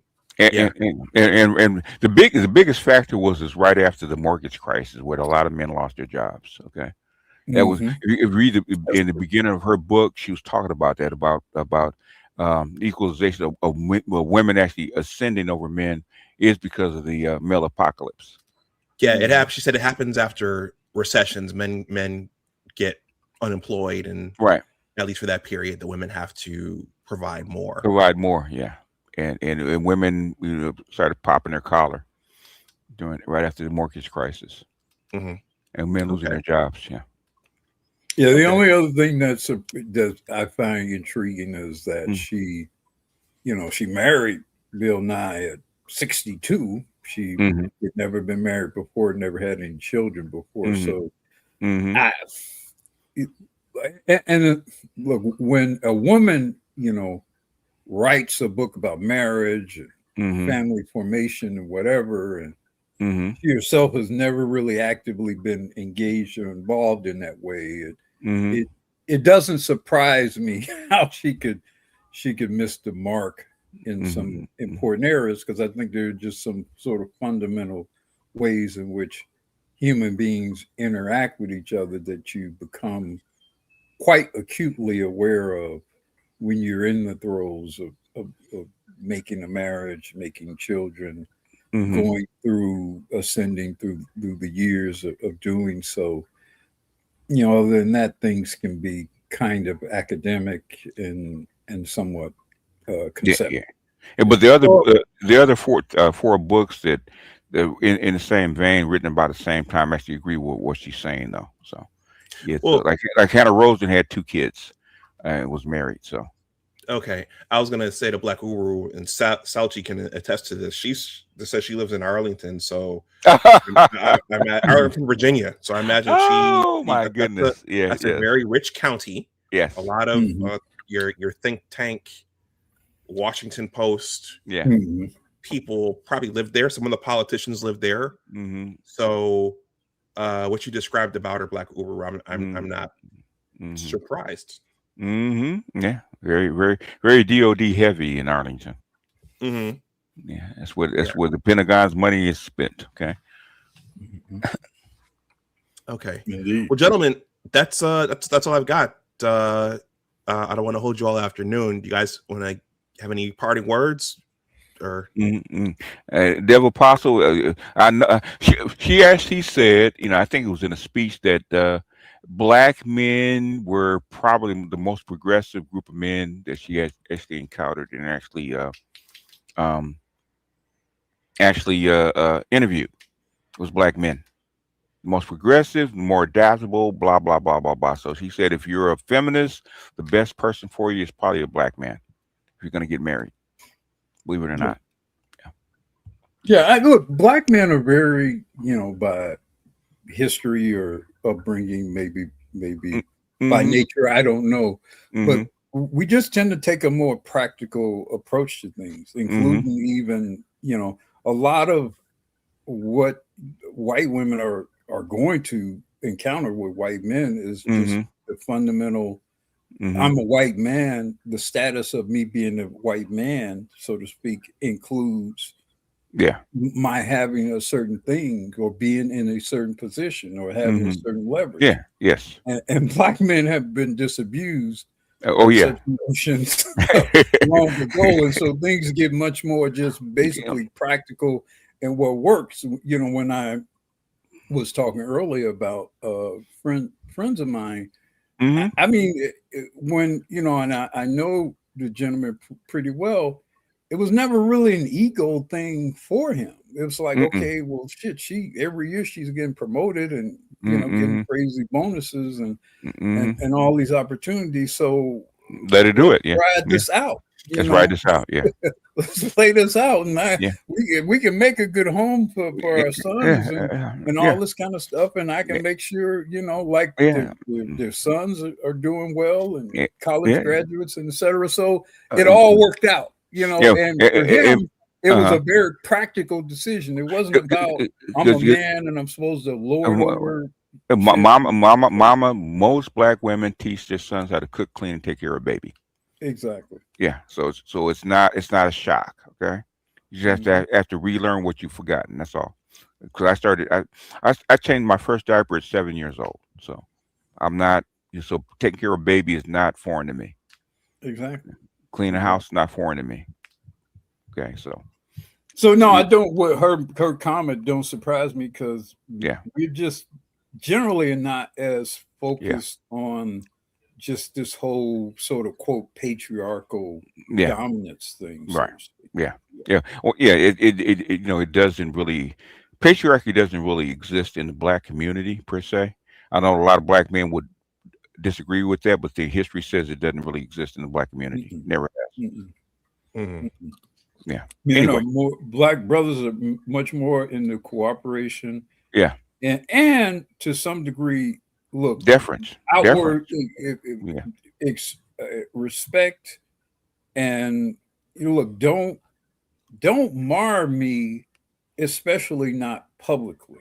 Yes, it's one thing for us to have whatever kind of strife we have internally, how we work things out privately, but I'll be damned if I let you publicly mar me. And they do it. And they do it anyway. They do it anyway. And here's the thing. I think women of prior generations were more cognizant of that. Doesn't mean that some of them still didn't do it anyway. Yeah. I think they were much more cognizant. If I do something publicly to hurt this man, we won't be able to get past it. Yeah. I think younger women seem to. That's like a motivation of theirs. Where they want. Not only do they want to be in power and have control and dominance, they want to style on you in public as they do. They want to flex. They want to flex on you. They want to flex. So and we won't let Dr. Dunbar go because I know he's got the rest of his day. So thanks for having me, Doc. Hey, don't be a stranger, old man. Indeed. BGS, do you have any? Thank you for coming and talking about this. Thank you for introducing this. And the thing is, I'm sure reading the book, it said, I already lived this life. Everything in that book you've already seen, you probably already lived. Yes, but didn't understand. Didn't understand the what and the why. Okay. Based upon where I come from. This would have certainly been very valuable years ago. Yeah. But I didn't understand the what. And she's from your area, so what she's talking about is you see it every day. So BGS, before you go, so you've talked about the single lifestyle in DC. So you have quite a few contacts, aside from me here. So tons, yeah, tons, quite a too few many. boots on the ground. And in fact, one of them is actually in the Equalizer, is actually in the chat. He's in your area. So yeah, Okay. The thing is, the environment and the society. Same thing that's going on in China, right? Where you have a lot of single men, right? And that's where laying flat is actually coming from. Men are saying, "I'd rather be single. I'd rather live independently." Is because I can. I don't need a wife. Now, have you heard about what's happening in the UK? Apparently, they're having a bit of a meltdown as well. It's a planetary thing, and part of this is the mouse utopia where society is getting so comfortable that parents are starting to break up, and it's mostly the women. Okay, the women are not worth dating or being with anymore. There's no value in being with them like that. Okay, and they're becoming more transactional, and what they don't realize is that when you start becoming transactional in a society, okay, you open yourself up to market forces. Okay, like why, if it's just about sex, a man doesn't need to be in a relationship with you and pay 4 or 5 times the amount to have sex with you. Okay, especially when what is it? They call it the economies of scale. Okay. I always use the and you might be old enough to remember this. In '98, a flat screen TV was $50,000 per $1,000 per inch. Okay, a flat screen 50-inch flat screen TV is $300 now. Not even $1 per inch. Okay, it's about $1. It's about several dollars per inch, not 1,000. Okay, that's the economy of scale. Okay, I saw that during the crack era where the price of punani went from 50 all the way down to 5. Greece is went through the same thing with the economy of scale, right? When they crashed, right? The price of punani went from 120 euros down to 10 euros. It's because they flooded the market with the product. And women realize that if you want to make this transactional, okay, the men will start treating it like it's a transaction.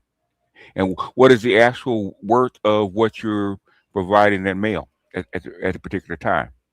Okay, which is one of the reasons why the first thing the women did when they got the vote in 1920 was get rid of alcohol and get rid of prostitution.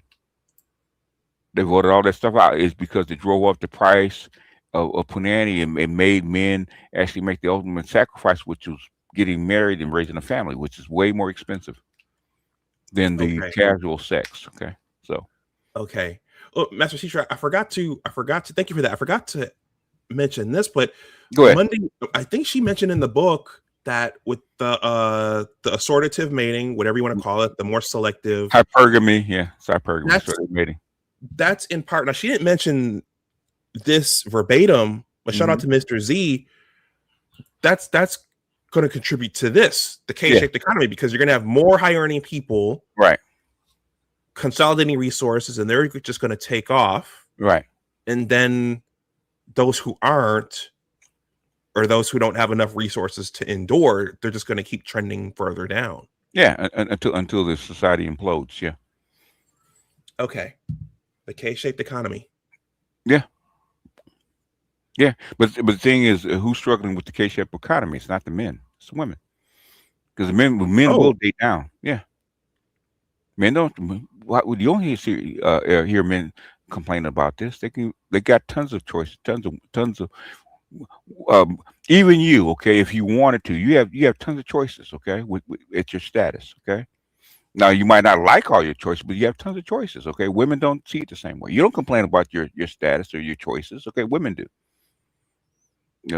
Women complain about dating. I can't find a man on my level. I can't find a man that I want. Blah blah. Men don't complain about that. Okay, the market is the market.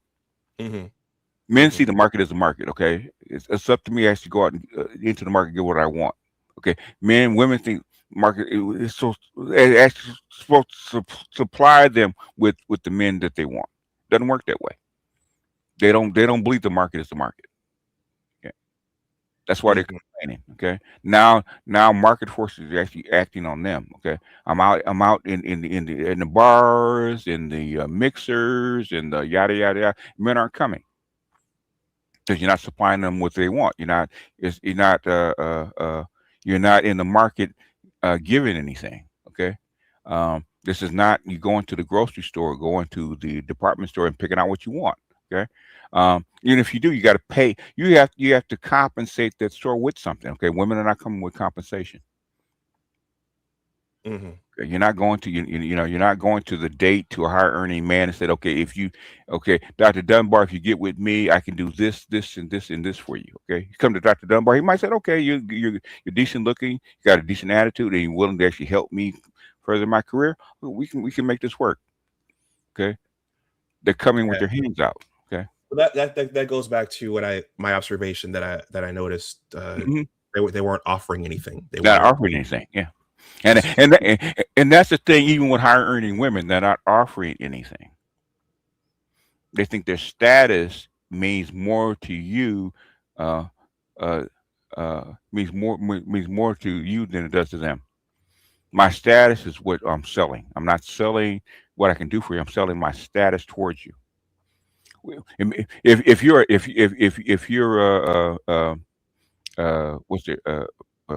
Nicole Murphy, okay.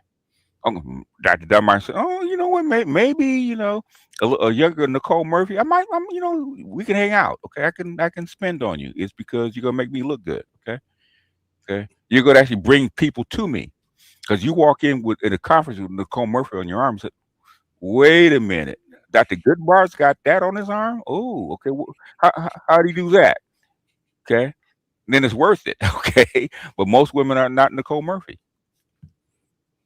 And most women at your level are let's be honest, they're 4s and 5s. They're not 10s. Okay, there's not a whole lot of 10s at your level. No, that are working, that are career women. They're mostly 4 or 5s, maybe a 6 at best. Okay. Yeah. And what are they offering? They can't really offer a Nicole Murphy outcome is because they're not that. But my status and my career and my so-called money is what you're supposed to be attractive, but things you're not going to spend that money on me, so it does me no good. And women haven't figured that out yet. You got to offer something. Men know. You're going to get a Nicole Murphy. You're going to spend some money. Going to be some vacations, maybe a car, maybe a condo. Might have to, double down and get her a house. If you want to keep her, okay, because it's worth it to you. Because what she brings to you, that's an acquired good to you. Okay, but most women aren't that. Russell Wilson picked Sierra for a reason. Actually made money from her. He didn't lose anything. People don't see that. She brought something to him, which is an exchange of goods. Okay. But women don't see marriage and relationship as an exchange anymore. Something where I actually get something instead of exchange something, which is why marriage doesn't work anymore for the most part. Okay. Well, thank you again, sir. Okay. Like I said, I'm sure you enjoyed the book. Hannah Rose. It is the first book. If you actually want to read the End of Men, that's the first book. This is the second one. There's a couple more. I got to go back in my archives and find them. Okay. That say something very similar. Well, let me see if I can finish The Man Not first. Yeah, you have to have a dictionary next to you to read The Man Not. With The Man Not, yeah. Well, it's the language that he uses. It's all the vernacular Dr. Neal uses. Yes. Dr. T uses. So that Africana studies, that all the books, all the hegemony and hegemonic ontological reasoning, and yeah. You need a dictionary next to his book. Yeah. Okay. Well, Master Teacher, thank you. I will be in touch. Okay. And thank you again. All right, Dr. Goodbar. All right, everybody. I'm going to go ahead and wrap this up. I got a few hours of weekend left over, so I actually have to make a run out and get some groceries and get ready to get back to the grind tomorrow. And there's a grind ahead of me. So with that, everybody, thank you for your eyeballs. Thank you for the likes. Thank you for the donations. Those are much appreciated. This is a good book. A lot of this stuff, if you're like me, some of the signs were there when you were growing up, but you just didn't know what that was, or you just didn't know if it was right, and you just didn't know, should I be playing along with this, or should I look for something different? You just didn't know. So even if you listen to the audiobook, there's a lot in here, and according to BGS, there's a whole series of books just covering this. So with that, everybody, I'm going to wrap this up. The information for my book is in the description box. There's another one on the way. And if the hype function is available, please hype this discussion. If it's available, YouTube is very finicky these days about who it gives that option to. So everybody, enjoy the rest of your night.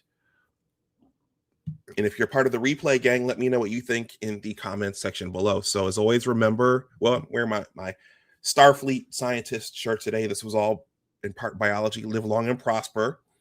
As always, remember that your attitude determines your altitude. Always try to do your best. Take care, and I will talk to you the next time. If you go to my store to get a copy of my first book, use the coupon code GOBLUE.